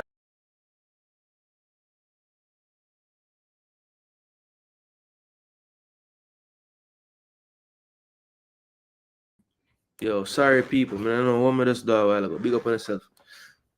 Bless up, cause don't expect Colombia coach will overreact. Agree with bringing on a true defender to replace Munoz. Yeah, I'm just trying to figure out which attacker will he sacrifice, That is true, 1-1. The only thing I worry about with De La Cruz is him head, brother. And Colombia sole thing will be to try to get this game 10v10. They'll be doing all kind of antics, winding up players. If them get breeze blow up on them, they're going to go down like gunshot reach them. So, the style that's going to happen here. They will do everything in their power to get this game even up, So, we'll see. But I do agree that with more space, the more dangerous De La Cruz can be. For sure. That is a fact. But what I said about them, man, them are going to try anything in them power, brother. You're going to see all kind of antics. Man, I get hit in him like midsection, and you see the man grab him face, like him get thump, Man, are easy, brother, believe me. People do not like the video. Let me see what I'm going for the like button. I know say more than 22 people forward inside there from the start this, 22 like my gun. Come on, people, man. Do better than that, man. Do better than that, man. Can we get up to 50 likes before this video done? 50 likes. 50 likes. I missed earlier. What were your thoughts on this mad formation from Bielsa? Well, when I saw it on the screen and I saw the players, I said, a lot of times these sites can like put foolishness on the screen, but I kind of knew that it could be this way because like he even used to play this system sometimes with Leeds, this 3-1-3 or 3-3-1-3 or 3-3-1-3-3. We've seen different variations of it before, but I've seen him play this type of formation before with Leeds. Now, the thing that's cool about this formation though, Nick, is like it's that way when they don't have the ball, but then when they get the ball, Ugarte goes back into the back line and the left-sided center back goes and plays left back. So it's like actually a back four when they're playing out. So like it's different. Like when they have the ball in possession building, it becomes a four, basically like a 4-2-1-3 or a 4-2-3-1, basically like the same thing, like what you see the other team for formation is at the start. And then when they defend, it gets back to that like 3. It's almost more like a 3-1-3-1, but them say it's 3-3-1-3, which that can be flipped easy, But yeah, it wasn't so shocking. I mean, it looked shocking because you don't see it a lot from any coaches, but I actually have seen Leeds line up like this under him. So yeah. It's a madness. This man is a scientist of football, so the man that can do any type of thing. All right, people. So Arias has come on for Arias. So man, a big coach. Can I tell you either Arias or Cordoba would have forward off. I'm gonna lean towards Arias. So Santiago Arias, the veteran, is on for Arias, the midfielder, and they go back to a back four. So yeah, it looks like it's going to be a 4-3-2, basically. Diaz and Cordoba up front. James drops more into midfield. We'll have to do some work, and that's a foul. Did Uruguay make any subs? That is the question. Sorry, people, I had to refresh the page. I'm a beautiful melanated sister.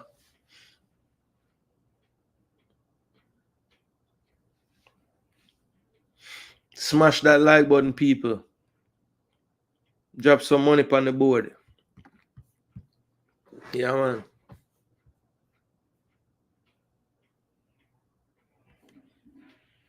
So it's a free kick to Colombia in their own box.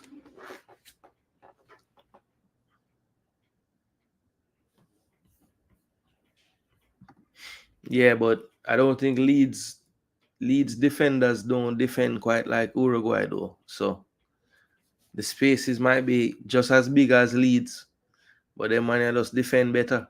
Simple.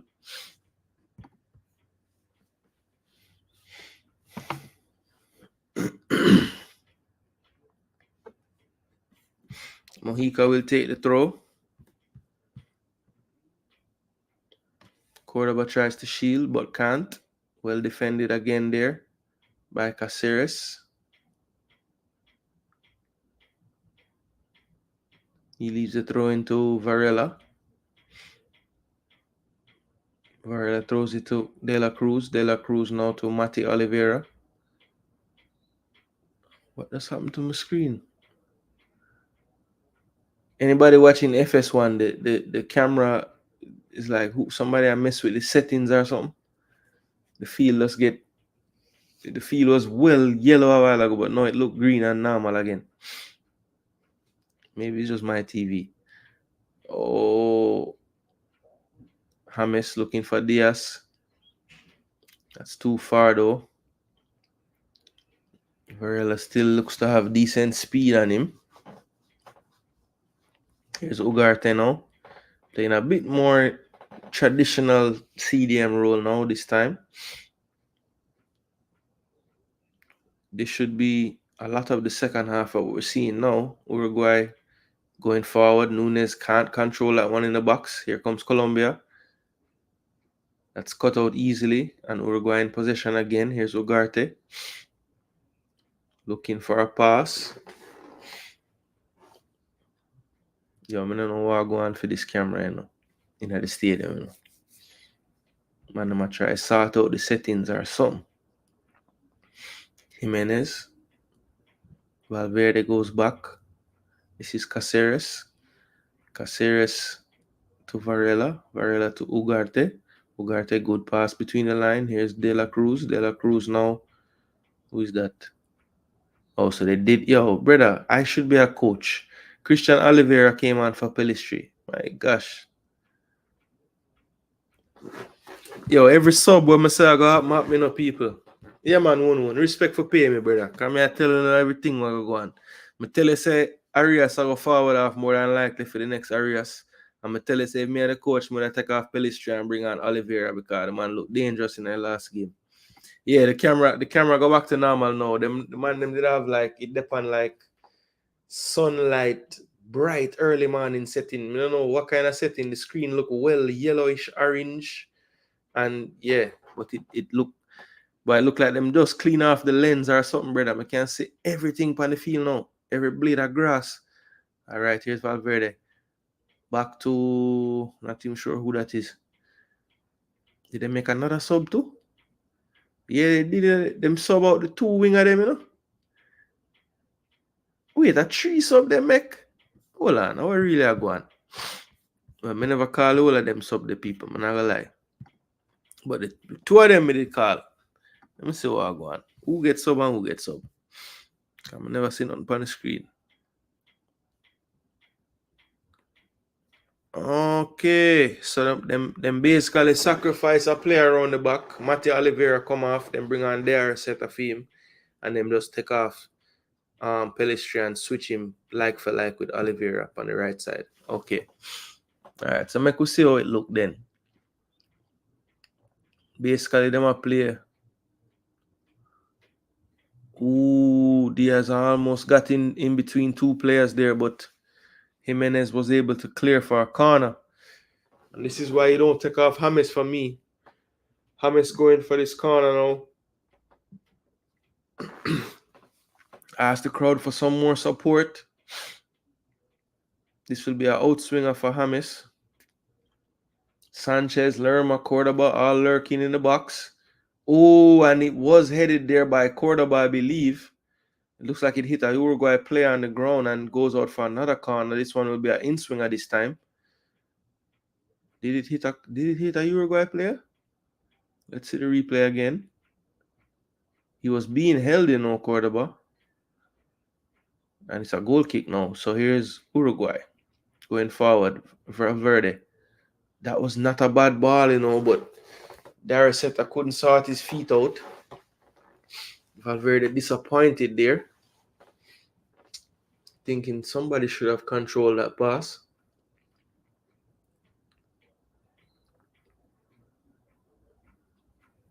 Vargas goes along. Probably looking for Cordoba, yes. Well, one in the air by Jimenez. Christian Oliveira pushed from behind and it's a foul.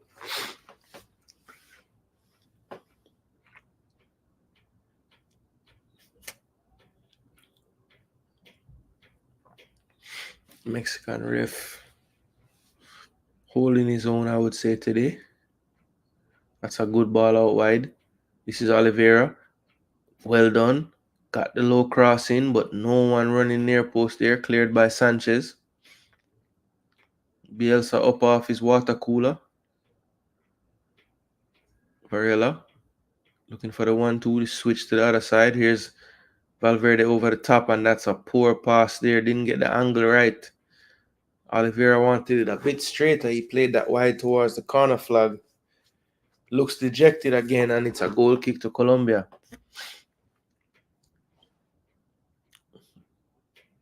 Bielsa is like, why are you guys so deep? I don't understand. trying to get his line to push up, but looks like they're dropping deeper because Vargas no longer going short on these goal kicks, going a bit more direct now that they are down to 10. Probably Cordoba again will be the target. It is. He flicks it on well. Here's Diaz. Diaz cutting inside now, going into traffic. Rios plays it back. This is Santiago Arias.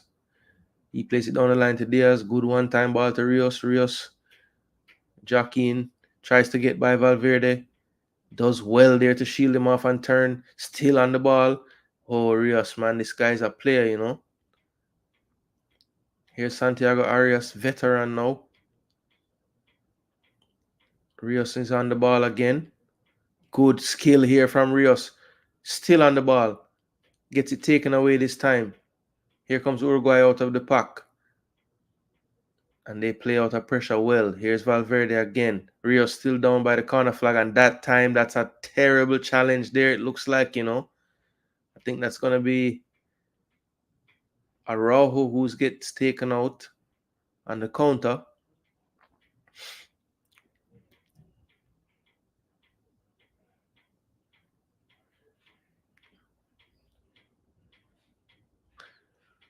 And James there with some tracking back.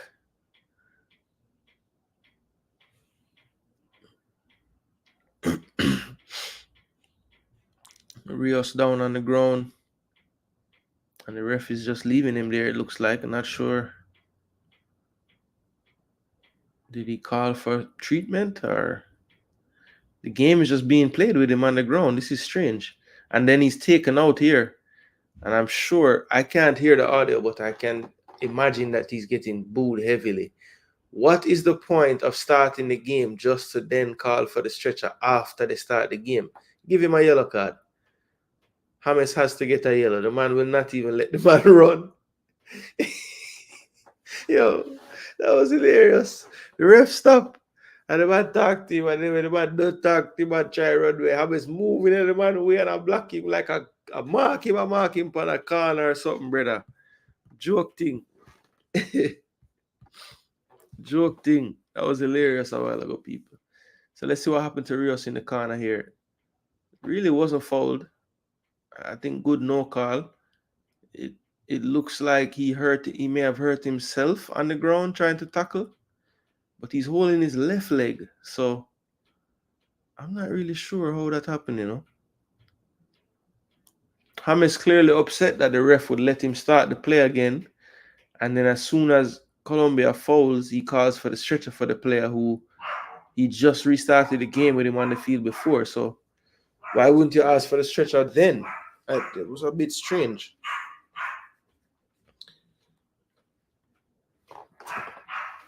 That makes sense to the people. The man go down to the corner flag to see the player on the ground.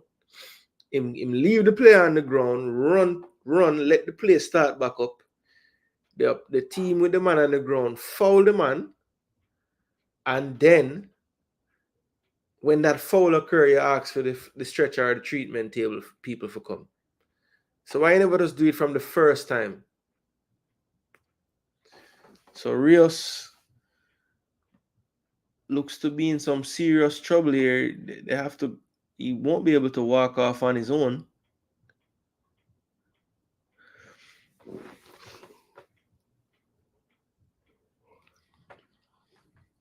It's a good header, but I'm sure the keeper will see this replay and say, Jano, could I have done better there?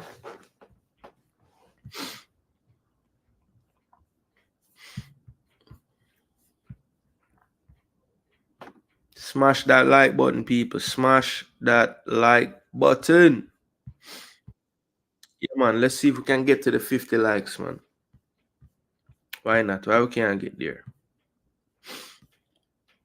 Ooh. Goal kick to Colombia. Well, if I'm the Colombian coach, I'm a bit happy. I mean, it's 13 minutes into the second half, or 12 minutes. And, you know, Uruguay really hasn't really threatened the goal so much, even with the man advantage. Colombia had a dangerous set piece. Corner kick. Rios limps back out.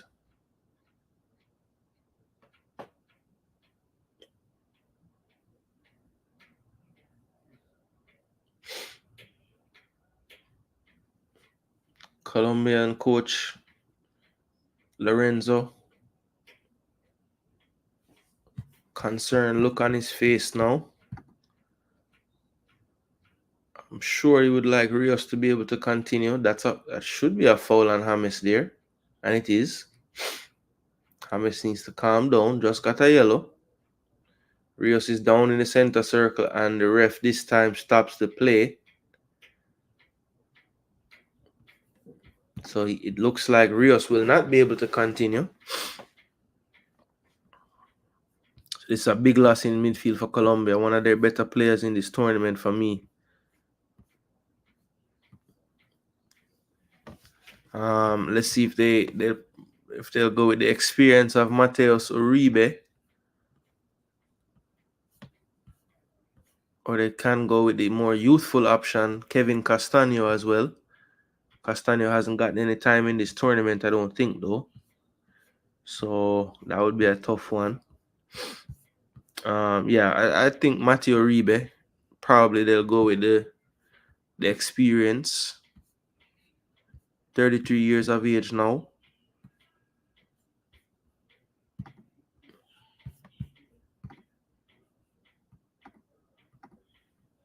Playing his trade in Qatar. Bad gash there to the knee of Rios. That one looks to have done more damage than he can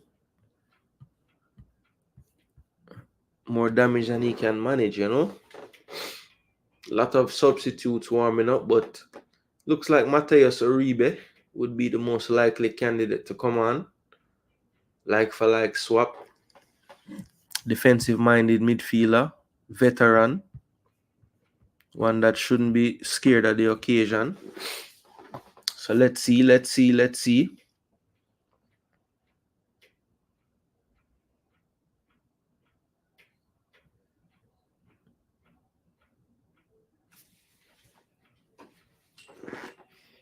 Bielsa talking to his staff as well, trying to see what they can come up with.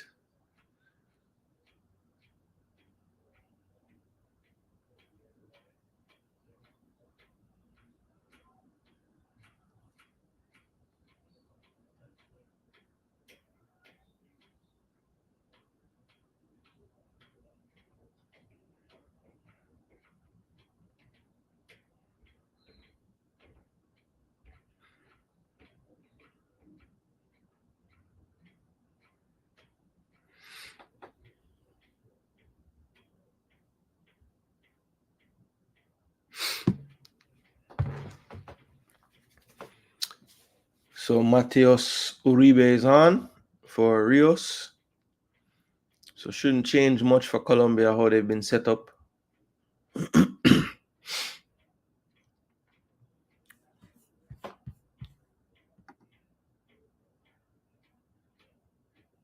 And there'll be another sub as well. James is coming off.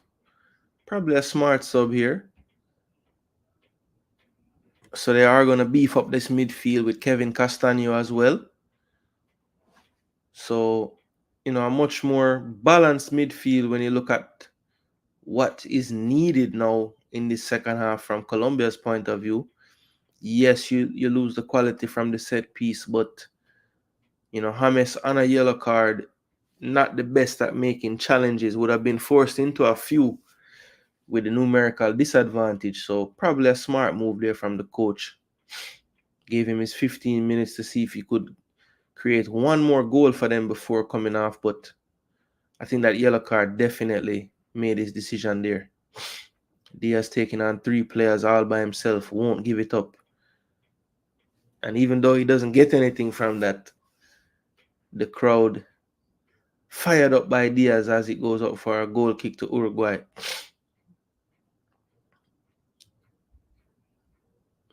Uruguay playing out to the back. Here's Jimenez.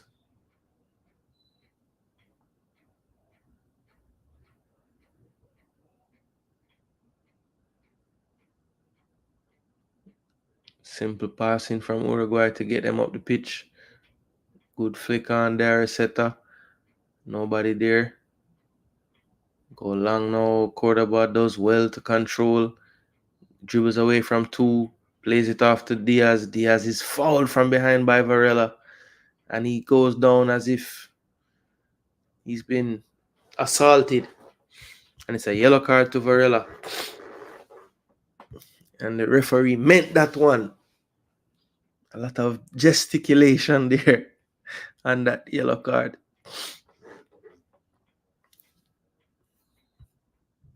Yeah, man. I tell you one, man. I know say that I go on, you know. I mean, while it was a foul, I believe the 7 rolls probably got him the yellow card, you know.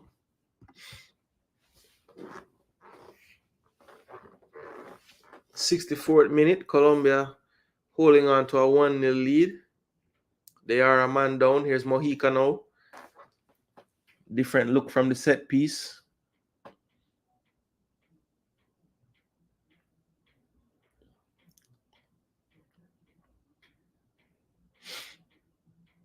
Still haven't been able to really get Nico de la Cruz on the ball so much in this half. A lot of players have come on, but haven't really seen him in the game. Yeah, I mean, I don't think Mojica's delivery is worthy of him taking the set piece, but man, them take off the set piece, Gargan. I guess them don't want a left foot up on that one there. But Diaz not really take set piece for Liverpool either. But so true, 1-1. They have to take advantage of those in a game like this. Oh gosh, and here comes the veteran himself, Luis Suarez. This is the type of brother that will come on and score, you know. I'm telling you, people. This man know how to score a goal.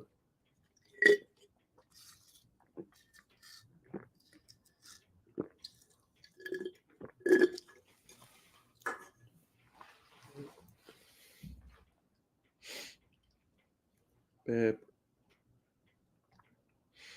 Diaz. Jeez, I'm ref.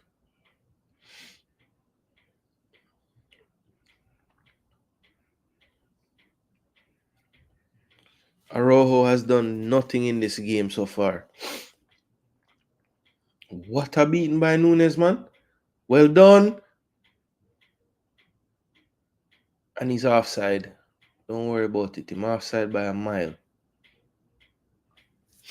Nunes was offside. Finally get a shot on target, but he was offside after some good work on the wing. And you might see him going more and more out there after this substitution because it looks like Suarez is coming on. That was a great cutback there by Nunes. It found Araujo at his feet, but either he didn't trust his right foot enough to play a shot and goal. Who came off there? So the substitution is substituted off. Varela gone off, sacrifice for Suarez. Looks like Suarez will. What is the plan in the back? No. Ugarte must going to play defense.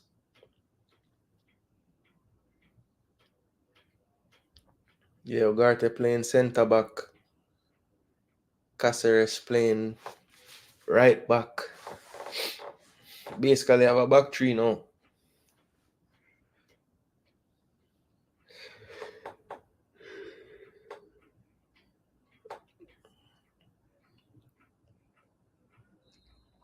The Mexican letting them play. This falls to Dariseta. He switches the play now.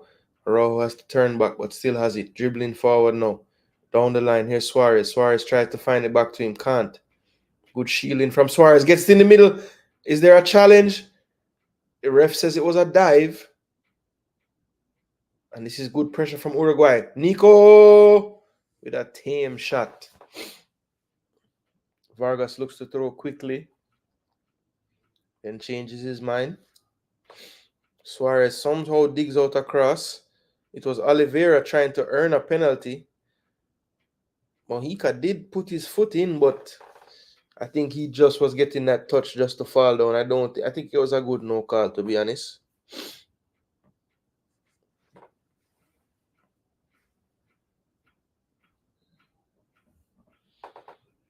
Yeah, the first touch was stuck on them foot, and then I think he did want to figure out a way to get it back to him left foot, but couldn't. Suarez, now bother kill out yourself and try to chase that. Starting to make some errors, nothing costly yet, but I need to cut that out. Yeah, I think the one man advantage, them getting tired. So you know them say when your legs go, your brain go next. So they are gonna be a bit mentally fatigued, and maybe some of those gaps that they were keeping tight in the first part of the half start to get bigger. Good strength from Diaz there. Somehow holds on to it, gets it back as well. And of course, he gets to that ball first. Jimenez takes him out. Yellow card to Jimenez. Luis Diaz. Probably the best player to have on your team when you're down to 10. I mean, this guy will just chase everything.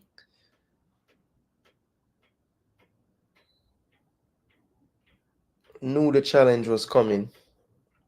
Just wanted to get there first. And if there is a weakness in Jimenez's game nowadays, seems like some of the injuries have caught up with him. Doesn't have that same burst or quick first step that he used to have. Matter of fact, just based on how he runs now, I was so surprised when I saw that he's still 29. I was like, whoa, this man really move like a old man, you know.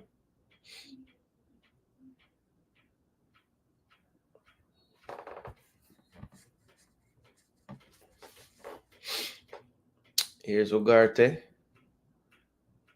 All right, fine. Uruguay need to get something out of this possession, man. Them just like make the keeper make a save. Caceres goes wide. Here's Oliveira. That's good football from Uruguay. Here's Nico. Far post. That's too far from everyone, though, and that's out of play. Throw into Colombia. Right idea, though. Dummied by Nico. He made a run into the space. One time over the top.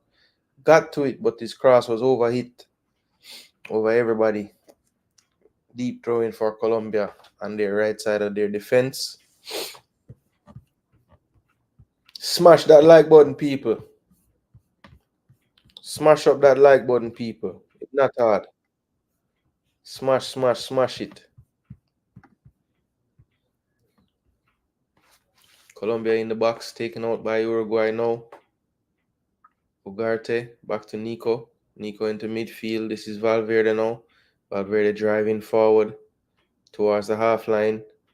Good run made by Oliveira. Checks his run now. Made space for himself.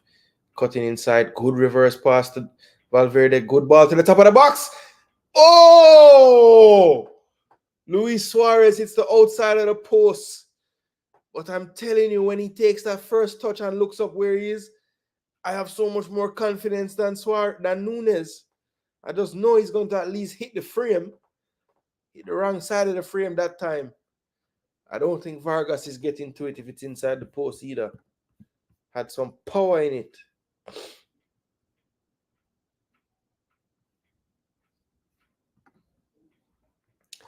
I think what he did was brilliant in a 1-1 because the man made it seem like he was going far post to Nunez.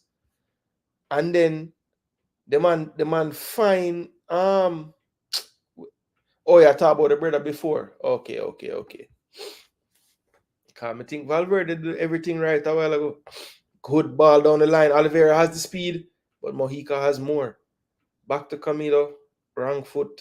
Can't get much on it with his right. Good control, Nico. Bad pass, but it gets through. Dariceta tried to go direct. Good play here. Araujo drops it back.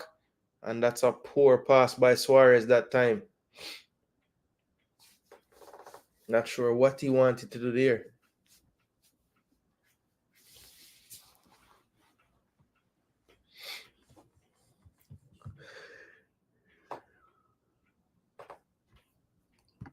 Yeah, 1-1, it hurt me. It hurt me for see the man run, brother. Can no see the man in a pain, but man still clinical, boss. With two knees where look like them hang on wrong. Man still clinical, brother. When you're a goal scorer, you're a goal scorer. Instincts. That's a brilliant ball, you know. Nunes in the channel. What will he do? Faces up. Good defending this time by Sanchez. Pokes it out for a corner, but Uruguay, you can feel it coming for them, you know. There set a far post. Oh, Luis Suarez took his eye off of it. Read it well, you know. He knew the defender probably wouldn't get his head to that. And he was ready to control and either cross or finish. Just took his eye off of it and it was miscontrolled. Oh, Suarez just unlucky there, honestly. Good contact. Maybe he thought he could get a bit more turn on the finish, but he hit it a bit straight.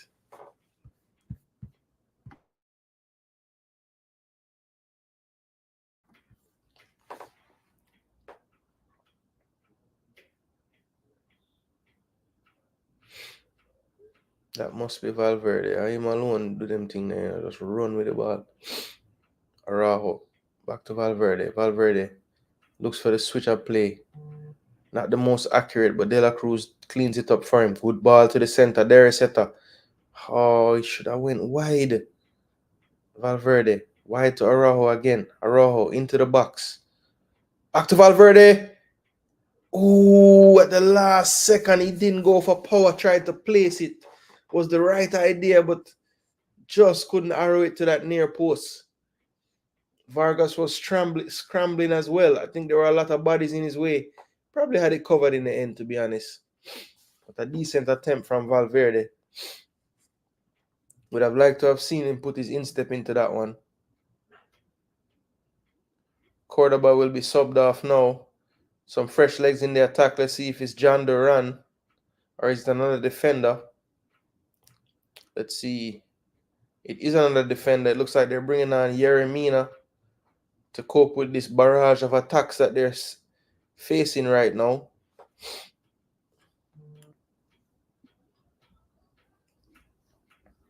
5-3-1 is the call from Yeremina. So 5-3-1, they will leave Luis now, Diaz, alone up front. 5-3-1. And Diaz working hard to win that one, but can't. Ugarte caught by Diaz there. Free kick to Uruguay. Valverde brings it forward. Finds Ugarte. Ugarte has Oliveira wide. Mojica coming towards him now, one-on-one. He tries to beat him down the line. Good defending from Mojica here. Blocks the cross and keeps it in. Now clears it forward. Diaz tries to turn on Caceres but can't. Picked up by Jimenez now. Jimenez to Valverde. Valverde in acres of space. Coming forward with the ball. Plays it wide to Oliveira. Again, is he going to take him on? No, he goes back to Valverde. Valverde now to Ugarte. Back to Valverde. Well done, Valverde. Finding Jimenez. Jimenez wide. This is Araujo. Araujo plays it to Nunes. Nunes all the way back. Here's Ugarte. Ugarte looking. Finds Valverde deep now. Good ball on the ground now. Suarez drops deep. Here's De La Cruz inside. Ugarte. One-time ball from Valverde. Flicked out wide. Tries to play it one time again, but that's wayward. Diaz will chase everything, but even Diaz stops chasing this one. And again, Uruguay will step forward. The mad scientist looks on. Nunes tackled by Mina. It falls now to Suarez. Suarez wins that one. Ugarte keeps it. This is switched now to De La Cruz. De La Cruz, good first touch. Crosses it, but blocked this time. Diaz. No call by the referee. Diaz can't believe it. Here comes Uruguay again. This is Max Araujo. Araujo gets by Arias, but good tackling from the veteran, and the ricochet is a goal kick, says the ref. Wow. So a goal kick to Colombia. Good defending from Arias there. I thought he was beaten by Araujo, but good recovery. And then the ricochet off the block deemed to have come off of Uruguay for a goal kick.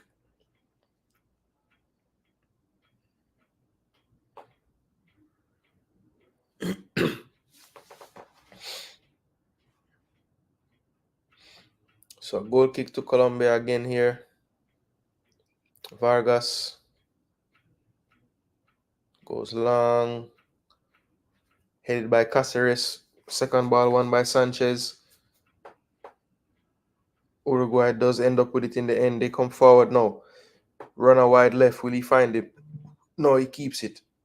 Núñez cuts inside and is dispossessed in the end. Here comes Colombia. Diaz tucks out to this left side, 1v1. Looking to run. Poor touch from him. This one's taken by Cáceres this time. Jimenez takes it away. Nico de la Cruz looking forward now. Down the line. This is to Oliveira. Can he get the better of Mojica this time? He tries to cut back on him but can't. Is he fouled? No foul. Mojica good defending again. And then this one is cleared for a throw. Mojica has been really good tonight, people. Very rarely have we seen him gotten the better of. Here's Valverde. Good ball now. Jimenez stepping forward from defense. I'm not sure why Jimenez wants to be the playmaker.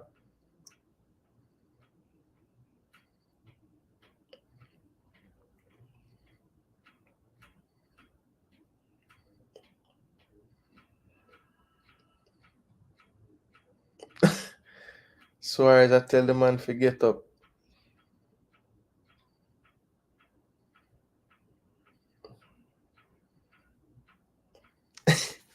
Bielsa, you've been in South America long enough, my friend. You know they're going to milk every second out of this thing. He was stepped on inadvertently by, well, not stepped on, but got tangled up with Suarez there. Early B said, oh no, Darwin Núñez not evolved into a good striker.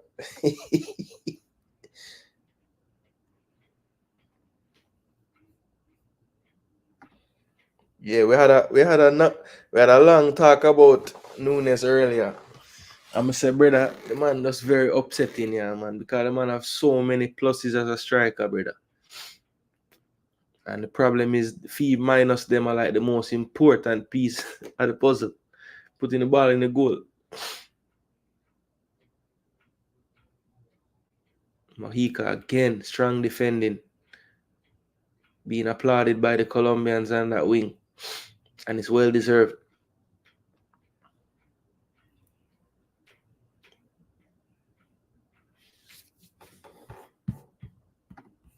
So throw into Colombia. Long one there. Ugarte wins the first ball. Second ball won by Colombia, and they just play it into touch. Coach telling him to calm down, but right now I think the Colombians really and truly just want to see the end of this game. Uruguay will be throwing everything at them now. Last 8 minutes plus injury time to come. Really, they know one goal is enough to at least force the penalty kicks that I have predicted today. Ugarte goes wide to Nico. Will Nico cross? Good cross field pass this time. One time left-footed cross, but not hard enough. Cleared by Sanchez.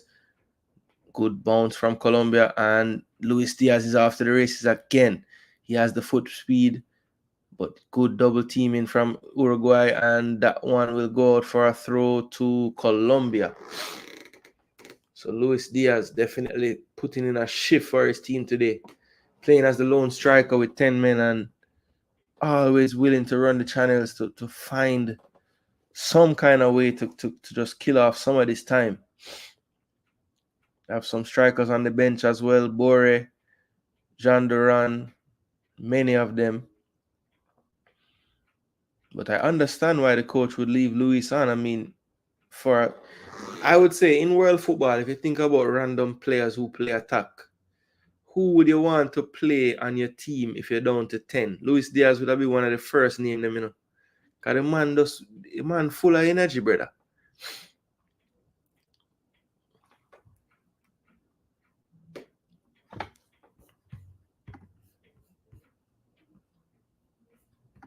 Bless up, MF. Wagwan. We outside. Yeah, man. Yesterday, I couldn't. Ooh, that's going to be a corner kick to Uruguay now. 84th minute of play. 83 minutes just passed. So let's see. People is running out of time now. They're running out of time. Diaz looks tired now, but he keeps going. I'm telling you, bro.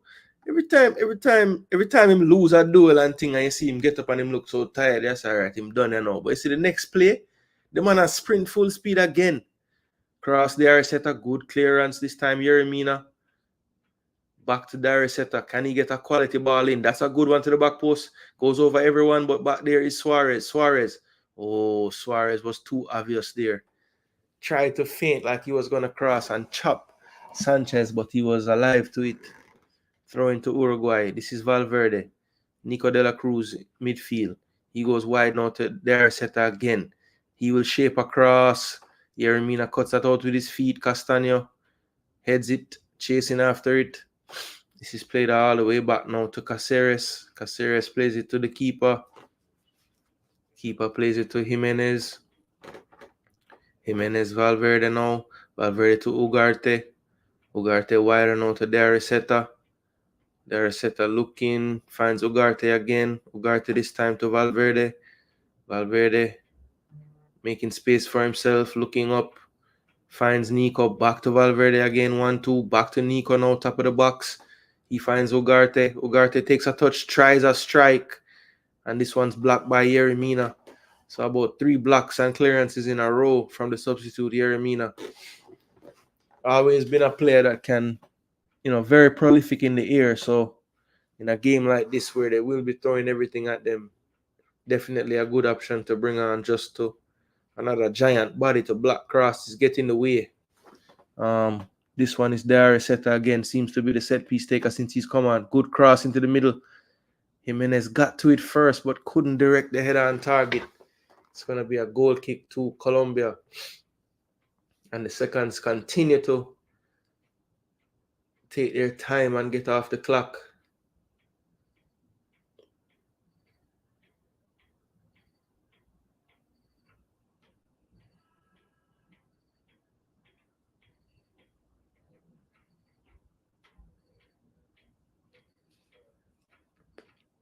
What's the problem now?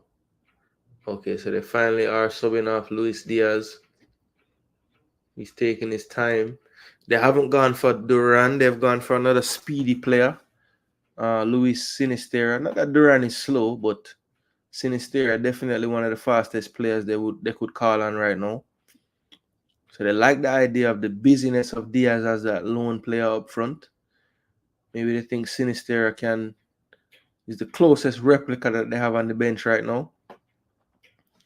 And they might be right, actually. Sinistera, all-action type of player, similar to Luis Diaz. Here's Vargas. Goes long. Was not the best kick there. Don't think he got his target. Now coming forward is Valverde. He plays it along the ground. Araujo. Good shielding again from the veteran Santiago Arias. Valverde just asking too much of a player, Araujo, who's been running for the last 87 minutes to catch up to that one.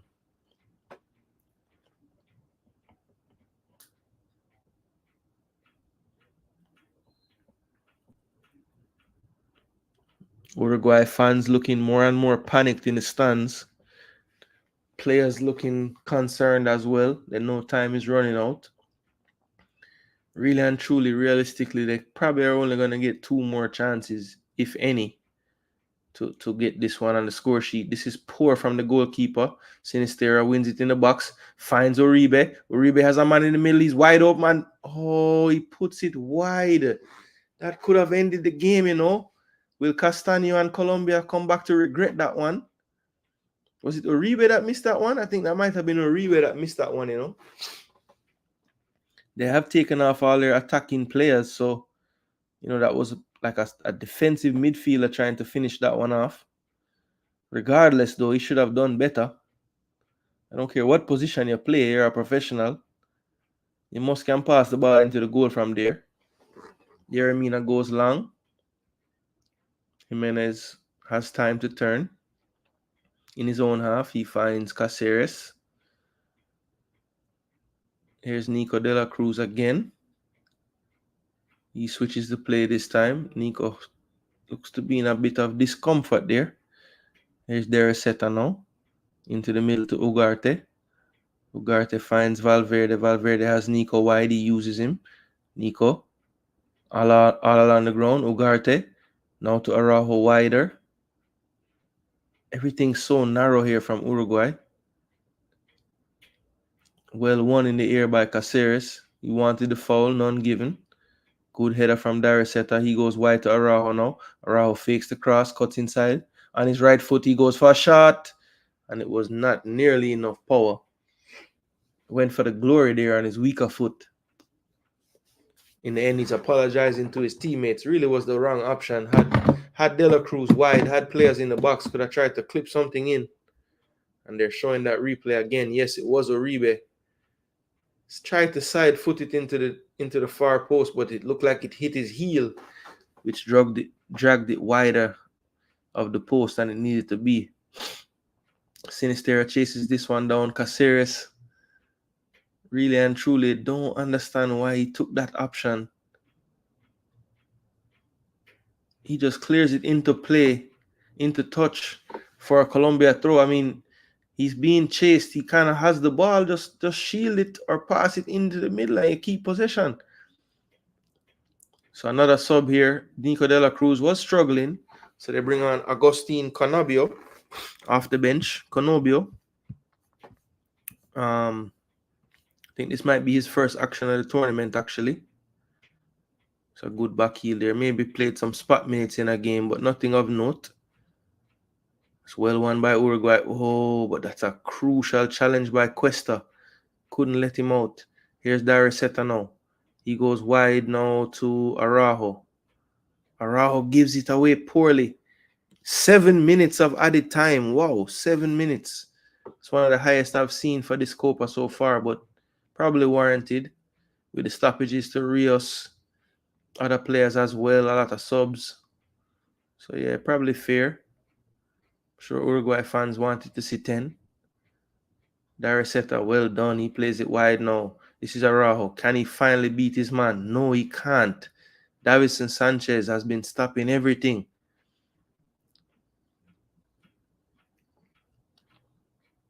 This is good play from Colombia here, buying themselves some time. Oh, and in the end, Davinson Sanchez played it too far for Sinistera. He looks like he was a bit upset that he wasn't ready for that one.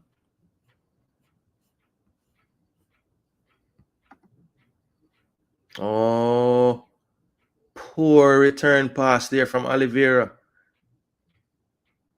He gets it back though, finds Valverde. Good chipped ball to Conobio, but he tried to make the first touch. Camilo Vargas cheated off his line and did well.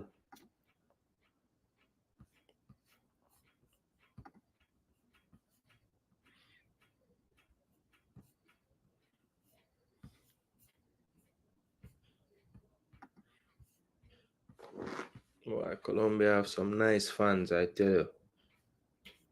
Very nice fans.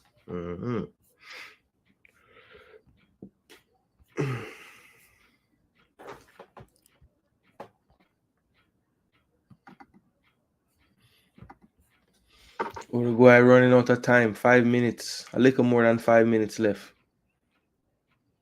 What a ball. Oh my gosh. That was good football there. Valverde found Suarez in a tight space in the box. Suarez, instead of trying to turn, just laid it off neatly to Dereseta on his left foot. And he tried to place it, but Camilo Vargas got his fingertips to it to tip it over. It looks like it might have dropped into the goal, but was rising. Would have been very difficult for him to leave. But it will be a corner.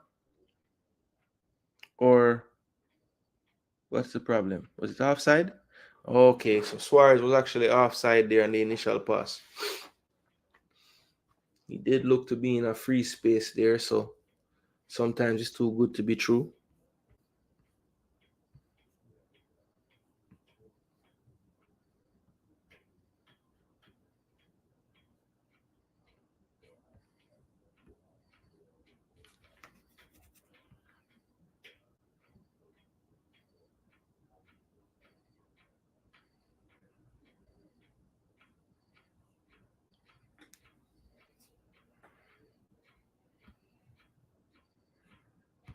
2 Liverpool players, and you would get rid of one.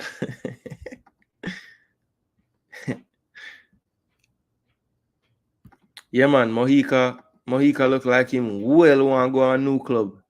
The way him play this Copa America. The man not stop everything. Anything over the side, they just get stopped. Regardless. One thing I rate with Copa, them have actual third place game, Euro not a third place game. I'm not better than a third place game. But Copa, them bout that life. Oh, this is a goal. This is a goal. Oh my gosh. Oh my gosh. If Uruguay equalize this, people.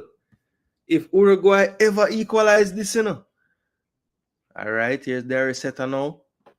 Plays it back. Ugarte. Play it wide now. Yeah. Araujo. Valverde. Jimenez. Looking. Yeah, man. Simple pass. Ugarte.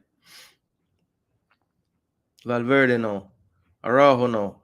Whip it in. Good ball. Oh my gosh. Jimenez. Where do clear the ball? Colombia celebrating, but it's not over yet. Still a few minutes left. And that's twice. Is that Uribe again? Yo, the chance them keep falling to him. He better contact this time, but off the keeper's leg. After he guessed and dove one way, got enough of his leg on this to ricochet onto the crossbar and back out. So if they equalize, boy, the same guy Ted Exter. Jeez.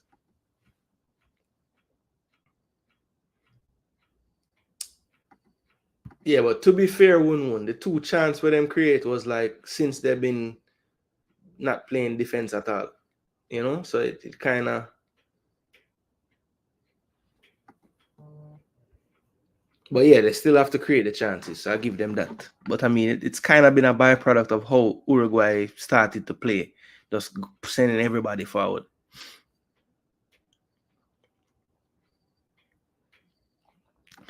I think him go more safe that time, because him just drag one wide. So I must say, yo, make sure this will go to the goal this time. Feel like that was kind of part of his mind still. Yeah, no, it's definitely embarrassing. I mean, you never want to be down a man and then, Castaño will not care at all to get a yellow card here, as long as it kills off some time. And a lot of times, they'll give you that song and dance about, I don't know why they're wasting time. The ref will just add it back on. But a lot of times, these refs don't add on back time in the injury time. Them just blow it at 97. So let's see if this ref actually, because them just waste out about a minute a while ago, or at least 45 seconds, So let's see. Mojica again. Oh, Mojica give away a corner this time.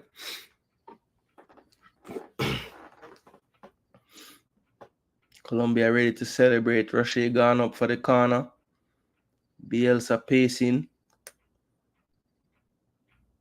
I mean, they haven't done enough. Poor set piece. Colombia want the whistle, but it's not time yet. They should have about a minute left, people. At least I'd say 45. Oh my gosh. That's giving away. The keeper is at half line. He's going to try from distance. It's wide and long from Lerma.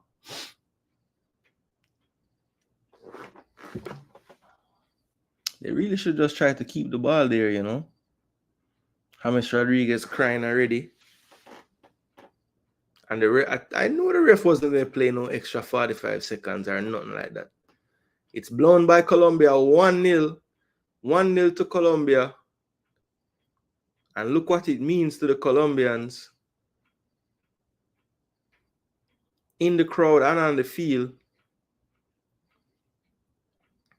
They did look to have the advantage in the crowd as well.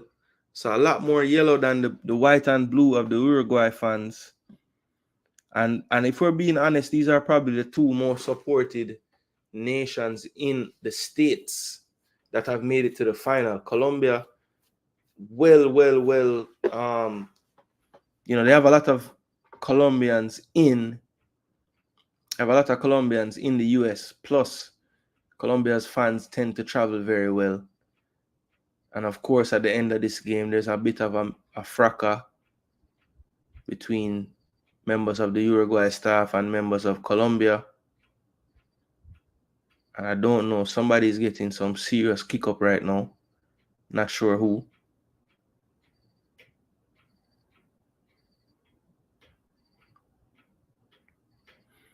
Now, hopefully, none of the players that want to play in the final will have done anything stupid to be suspended. But let's see.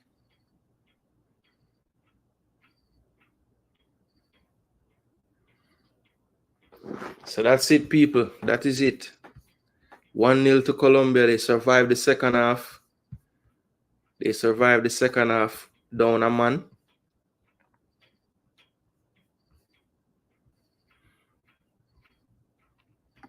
Yeah, hard to say. Hard to say they don't deserve it. I mean, they had one less, and they still really, as one said, they had the clearer chances in the second half. I mean, Uruguay had their opportunities as well, but when it boils down to it, Colombia had the better chances, even in the second half. So probably deserved if it goes to penalties and Uruguay wins. It's one of those things where, you know, kind of harsh on Colombia, but Uruguay had their chances as well. I mean, the chance in the box from Suarez, you would want that back again. But again, I don't think they did it frequently enough to warrant them really winning this game, you know? And now players have gone into the stands. What is going on here at this game, man?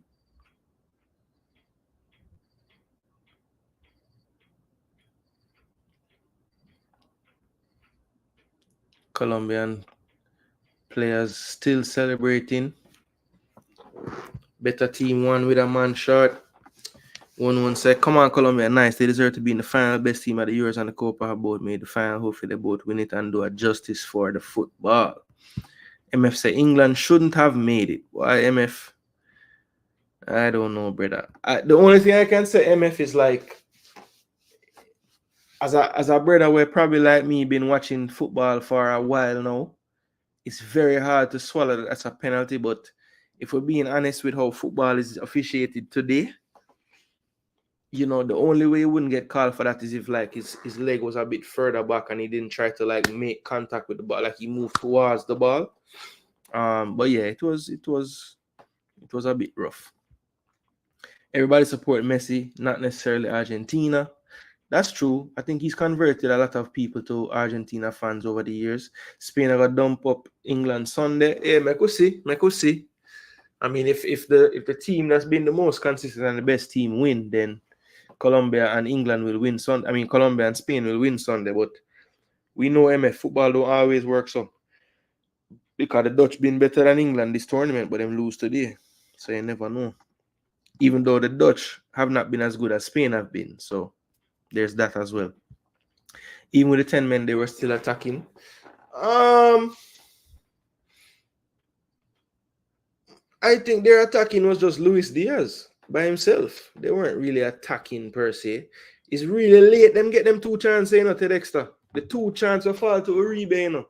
Them forward when them done take off a next defender and bring on a next forward, and there was no cover in the back anymore. So them get a couple late chances, yeah. But before that, they weren't creating chances in the second half.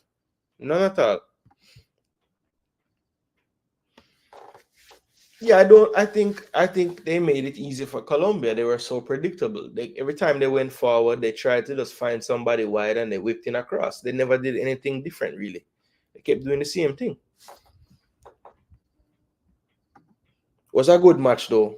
Good match. I mean, it was way better than some of the more recent Copa America games, you know, like in terms of you know, the fouling and, you know, yeah, there were the incidents here, but yeah.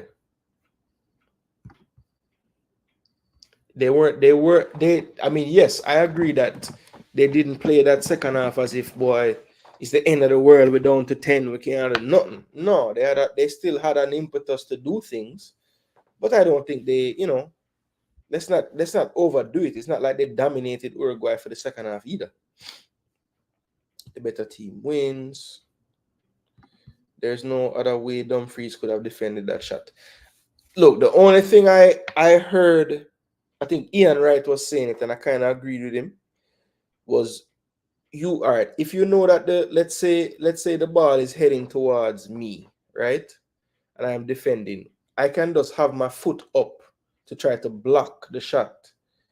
Where the interpretation could have been where it was a foul is instead of just holding up his foot and blocking, he made a forward motion towards the ball. After Kane hit the ball, then he's bringing his foot into Kane's foot. So I could see how it could be interpreted that way.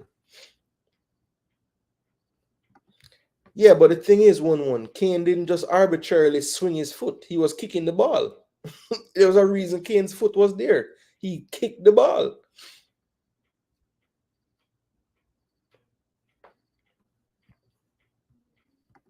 The Dutch didn't play particularly. Yes, that is true. They didn't create any chance of note or any big chance. They had some chances, but not a big chance. And they have been creating chances all tournament. So yeah, they didn't unlock them. I thought the coach made a blunder terribly in the first half when Depay got injured. He should have brought on a damn center forward, and he decides to bring on a midfielder and change around the entire everything. Move Xavi Simons out of the role that was bearing fruit for him the most in the tournament and put him wide. Bring Marlon from the wing where him effective to inside. Just I think he didn't do the right thing with the subs there. We say Brazil need that Colombia coach. I don't know, brother. Brazil need a lot of things besides coach. It was a side foot block of the ball and Kane. No, see, that's the thing, MF. If it was a side foot block, then we could agree with you. But if you look on the play again, Dumfries' foot go forward into the man foot. That I think that's what caused the penalty. If him foot it does there back there, not moving, and Kane kicking to it, I don't think they called it. Look at it again. I mean, he's a Dutch fan, you know. So trust me, me don't want the penalty give either.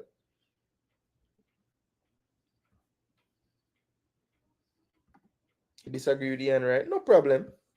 So you agree with Neville, because Neville was like, he don't know what the defender's supposed to do. I don't know. 1-1. The ball was in one area in the air, and Kane swung to where the ball was. And when Kane's foot contact Dumfries' foot is actually coming forward towards Kane. You know? The two of them are going for the same ball, and Dumfries catch him after. So if it was anywhere else on the pitch, yo, I want to go in the crowd, brother. Oh man, Uruguay, Colombia, wars. A Darwin Nunes that a fight, man. Yo, Darwin Nunes a real gunman. You know, the man gone up go fight a bag of Colombian. Diaz and Nunes embracing now. Yo, Nunes go up, they go fight. Remember me tell him, man, the man ain't afraid of nobody. A good him family him up there, he must defend still. Some Uruguay fans are fight. His foot went forward, but nowhere near his foot. Kane's foot went into his foot. That was nowhere near him. But I don't know. We're going to disagree on that one. Dumfries was moving. He used the outside of his right foot to block the shot where he moved toward the ball. Okay. I watch it like 300 times because believe me, I don't want it to be a penalty. But I have to interpret it. Okay, the way I look on a call like that, right? I have to put myself, because the referee don't want to make the wrong call. That's one thing I know all of us can agree on. The ref don't want to make the wrong call. So it comes down to interpretation. So I'm trying to figure out what in the interpretation of that play would cause them to give a penalty. And from what I saw, what you guys are describing, I agree with. If Dumfries had his foot just hung up in the air, not moving it towards Kane at any point, I would agree that it can't be a penalty because Kane would have swung his foot into his foot. He can't move his foot out of the way. But I'm telling you, there's an instant where Dumfries has his foot up and he's saying to himself, I can probably just block this. But then he sees the ball and he says, no, I can probably win this ball. And in that little time when he goes towards, Kane hits it and then his follow through, Kane might have been coming more towards him, but at some point, Dumfries' foot goes toward Kane as well. I'm telling you. I'm telling you. And if you didn't time it to touch the ball, like how Dumfries was late, you would have been given a penalty as well, MF. In today's football. In 1992 Euro, that's not a penalty. Or 88, or even 96. Maybe even 2000, 2004, 8, 12. But this is 16, 20, and 21. And now, maybe. Because the game changed.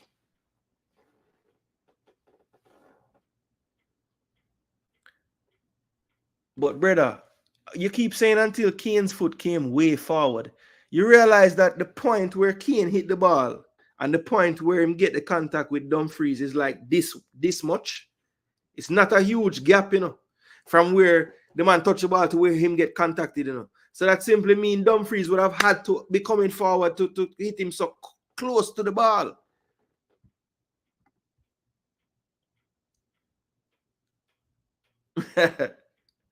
One said a rainbow flag him wave. Blow out.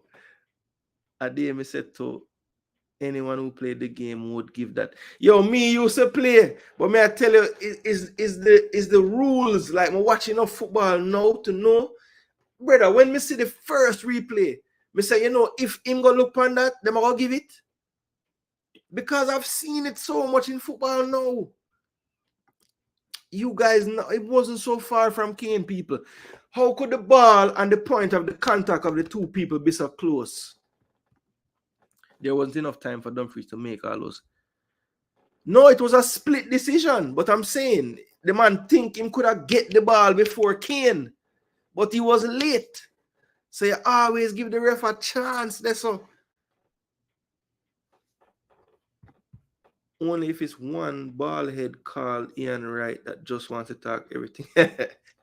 It doesn't matter if Kane does not swing his foot forward.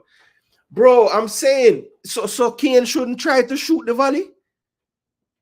One. If you are strike on the ball there, so you're not swing your foot and try to volley it into the goal. Come on, man. The same right Kane have to volley it, or the same right my boy have to try win it first. But Kane hit the volley before the man hit the ball. And the man end up hit Kane's foot and Kane hit the ball. Was Dumfries facing Kane or was he in a lateral? He was like half turned to him. So like he was facing him, but because the ball was a little bit off center of where Dumfries was, he was stretching with his right foot kind of across his body a little bit. Right? So kind of. It wasn't like dead on to him, but it was kind of like at an angle. Would he have made contact if Kane did not swing his foot into him? No. So how can it be a foul? I think you guys are missing Dumfries' motion with his foot towards the football. Because he wasn't just holding his foot up. He held it up and tried to go forward to win that ball first.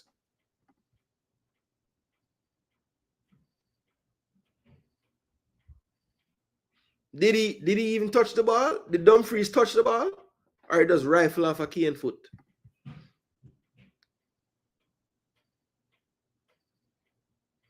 They kicked each other. Okay. It's a terrible decision. He wasn't facing him. That's why the block was with the outside of the foot. No, if you look at the contact again, it kind of hit off of his toe. Because remember, him studs there show, because him turn this way and him stud kind of show. So it kind of hit off the top part of him foot and ricochet up so. And then the follow through, them contact each other. Yeah, it like skim off the top of him foot. Because him studs there show. I'm not missing the motion. The motion did not cause the contact. Kane kicked his foot as much as Dumfries kicked him, in fact. Yeah, but I'm saying clearly if a man is if a man is taking a shot, obviously his motion is going to be a further motion. When you kick a ball, you kick through the ball. When you're blocking a shot, you don't have as much forward motion. So obviously Kane would be kicking more. He's kicking the shot. Like that's natural. How could it be the other way around if the man wasn't kicking the ball like Kane? Dumfries trying to just clear it, and Kane is shooting a shot. So which one you think would have more force? No, I'm not saying the studs up is why the penalty should have been given. I'm just making a point of how it would have hit off the top of his foot because his studs were showing like this, and it hit off the top like him toe and go over. Yeah. Then him studs no more show. Yeah. I'm not saying it should be a penalty because of the studs. I'm just trying to paint the picture of what was happening. You know what I'm saying? If it does not matter, if you kick the ball and follow through on a man's foot, it's not a penalty. Yeah, but I don't think it was as simple as just a kick and follow through to the man's foot. It was a meeting of feet. And one of the two players made contact with the ball first. That's the part you guys just keep not caring about. Kane actually hit the ball before Dumfries hit the ball. And they're both trying to get to the same point of a football. So if there's a foul on that play, it can't be on Kane. Kane initially hit the ball.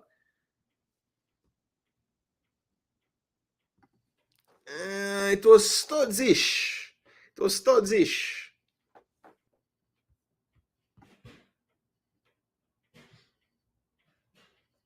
Yeah. It was a boom, boom, boom.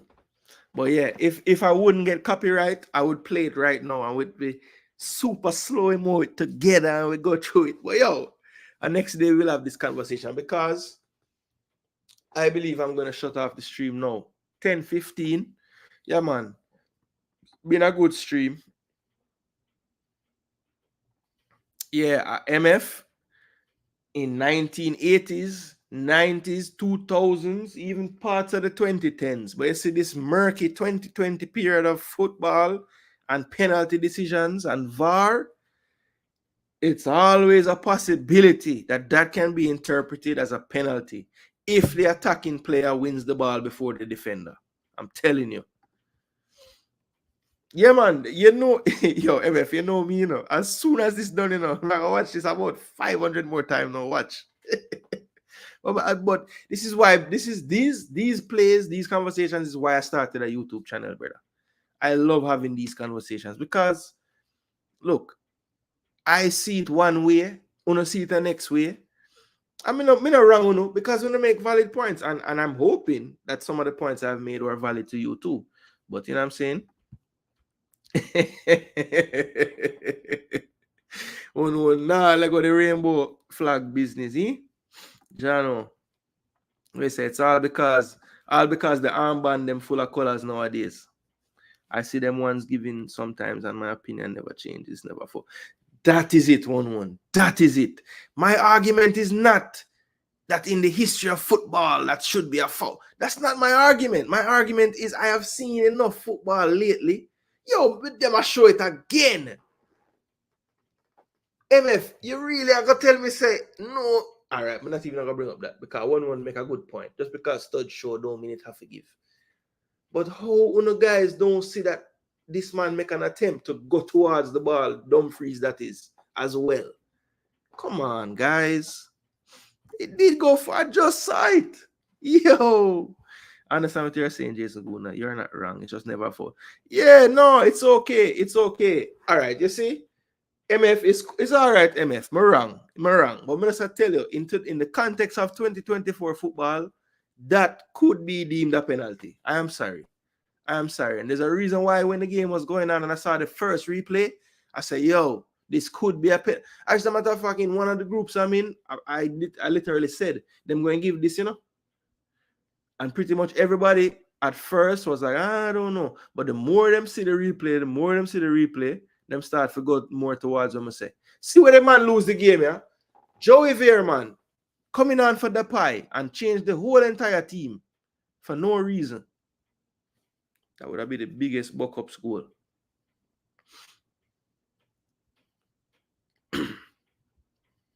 Jaja. Swear say Saka win the game with that one there, you know. And Walker like an idiot go drift offside.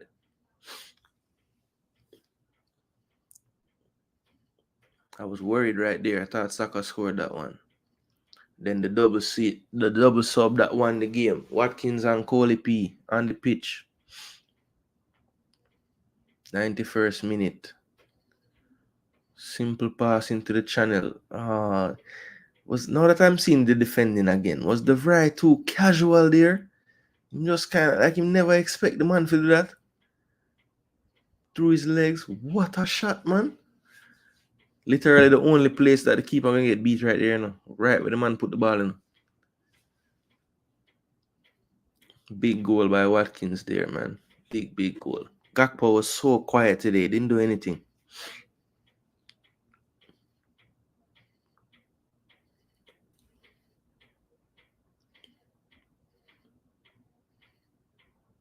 But I mean, I bench Hurricane in the final, and I swear.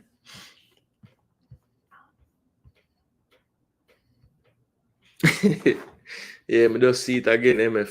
Jano Star. He did make an attempt to go forward, but his foot is nowhere near him. They kicked each other. His foot went forward, but nowhere near Kane. I actually stopped the foot going forward more. Kane just come with his long foot. Yo, you guys also forward him from a perspective of England is the scum of the earth. So I understand as well, guys. I understand. Again, I'm a Dutch fan. I wanted them to win, but in the context of modern football, I know it sucks. But Jano.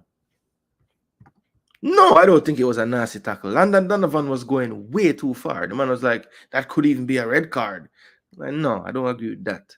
But I'm just saying, in the context of today's football, like right now, how the man them ref the game them, I could see how it was given. That's all I'm saying, guys. Jeez.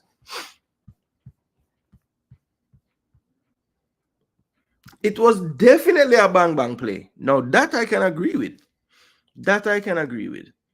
But just because it's very close or bang doesn't mean you can't penalize somebody.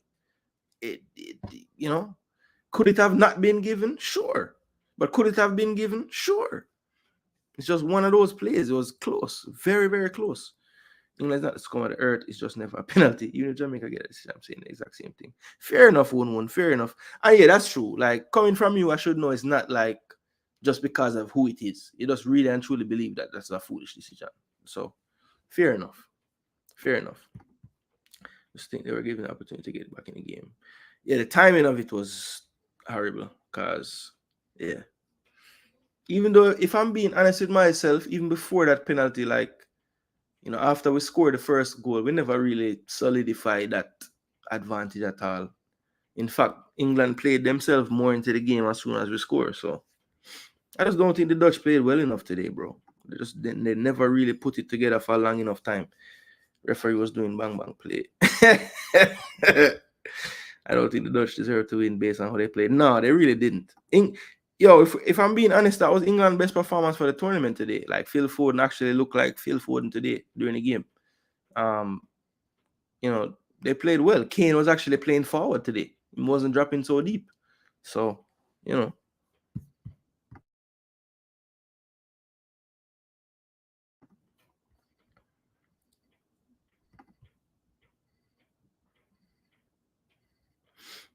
Yeah, well, that's what I'm talking about, MF. What happened was when Depay came off, all he had to do was bring on Veghorst, Brabby, or Xerxes and just keep everybody where they had been playing.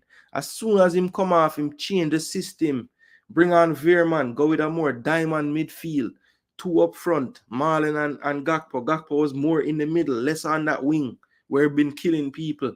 So yeah, I think the coach just overthink. Because Depay went down, the man just switch up everything to Rasta George. Oh, what is Team USA basketball against Canada? Nice, man.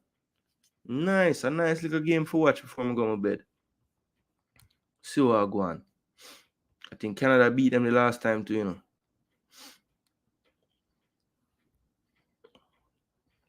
Yo, Gus Johnson get old fast, man.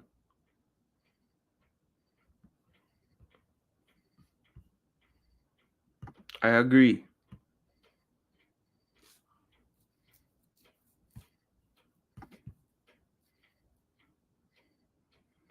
We said the first half alone. Second half, they were good in patches. They played good in the first half, though, I thought. You think it was boring? I don't. I think that's a bit far. You think it was boring, MF? Really? I thought the first half was good. I thought the first half, especially, was good. I mean, the second half wasn't.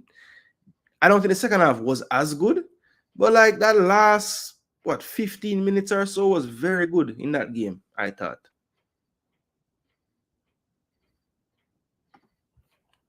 Yeah, we played, but the coach made everything worse. He stopped England playing, but made it tough. Exactly. The man overdo it with the stop England playing thing, though. Because one of the best ways to stop England playing for us in the first half was we were able to, when they tried to press us, we were killing them. We're cutting through them so easy. What I think about Hallgrimson going to Ireland?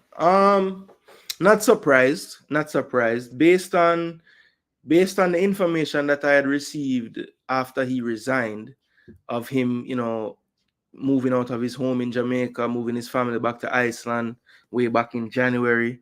What he said in the press conference, his exit interview, where he said, he pretty much had made his mind up for a few months now. Anytime he's making comments like that, he said he would be taking a family vacation for about a week. Why would you resign from a job and specify how long a vacation going to be? Should just say, I'm going to take time with my family. But he said a week. So he was giving little hints, all through everything. So I wasn't so surprised. Wasn't surprised as either with the type of team he went to. If you look at the rankings of Ireland, I think they're like 60 right now, and Jamaica is 53. So very similar areas of the FIFA ranking. Maybe not as clear a path as Jamaica would have to the World Cup, but at the same time, another team that, if they don't make the World Cup, maybe it's even less pressure than a Jamaica to not make the World Cup. It's less backlash from the country. If they, as long as they have a decent showing in qualifying and come close to qualifying, it might be seen as success. So, closer to home for him, a region he's familiar with already, a lot of opponents he would be familiar with already, and I'm sure way less,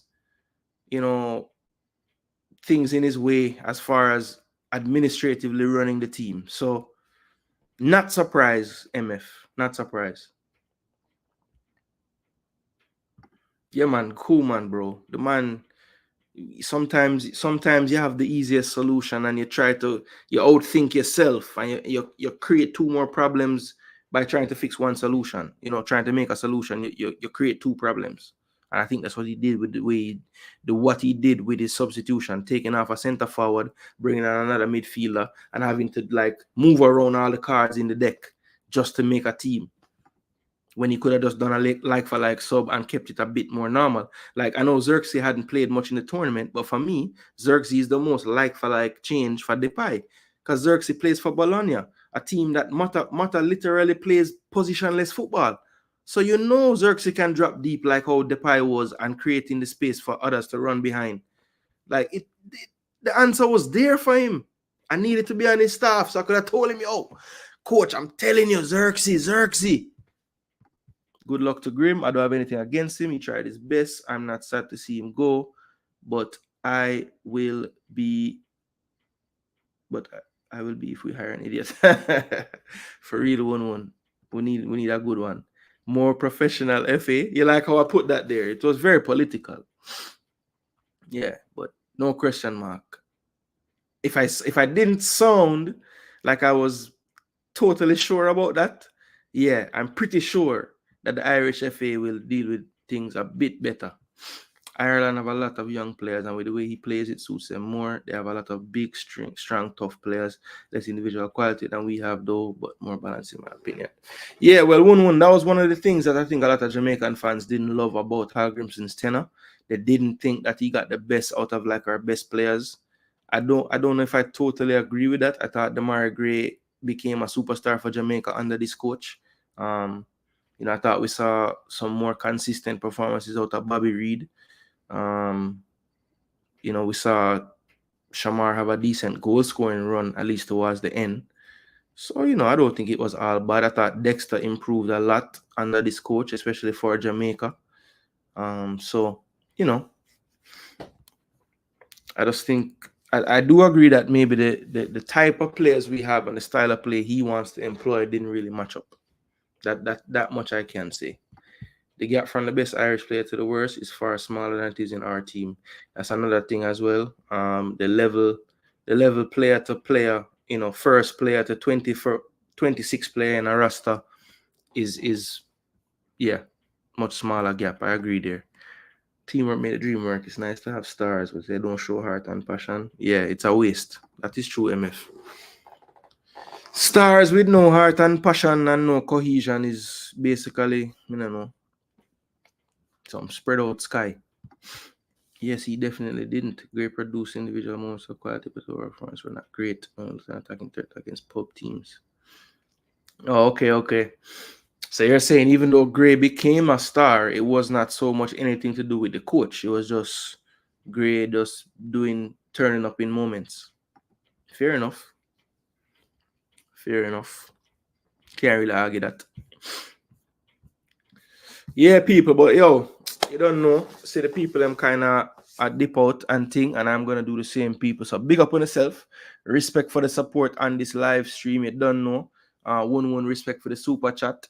Everybody else respect for the likes that I'm gonna put on the video. Yeah, man, I'm not even check lately, but hopefully I get somewhere near target. Not too bad. So thanks again, people, for all the support on this one. Really happy that you guys came out and were able to have this video tonight. We will be back for the semifinals, and Saturday night we'll probably do the third place match as well, people. Maybe I'll just do a stream and we'll have the game in the background. Maybe I don't do a dedicated one, but we'll see how it goes Saturday, people.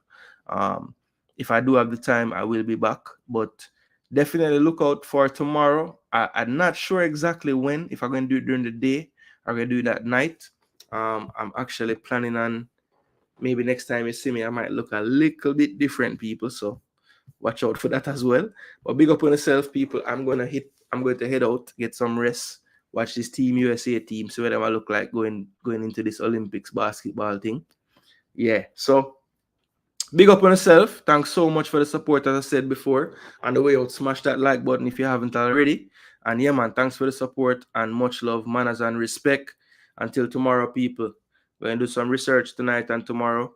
Try to bring some great content to you guys, because we're going to do a full Jamaica rundown, you know? Full Jamaica rundown of all things Jamaican football right now. So, of course, that will include the U20 squad that dropped today, plus an update as far as when those games will be played. Going to definitely try to do some live watch-alongs for those games as well for you guys, just to keep you guys up to date and we can go through the tournament together. Definitely going to be touching on, in a bit more detail, the whole fallout from Hallgrimsson getting his job with Ireland. Definitely going to let you know what's the latest on the coaching search as well, and anything else news related that I think is necessary to bring up, we'll talk about in that show as well. So we're going to have a Jamaica football talk coming up in the next day here. So look out for that. I will try to create the thumbnail as soon as I learn when is going to be the time for me to run out with that content. All right, people. So big up on yourself. Thanks for the support once again. Manners and respect. And yo, Dutch Masters fall short again, people. Jaja. Good luck to Spain and England. We'll do a preview show for that one. But until then, people, big up on yourself. Argentina versus Colombia in the Copa America final. Something has to give, people. Will Argentina make it 3 straight major tournaments in a row? Will Colombia make it 28 games unbeaten after winning tonight again? So let's see how that goes, people. Big up on yourself again. And thank you so much. Jason Gooner TV. And we're out of here, my friends. Bless up. Boom.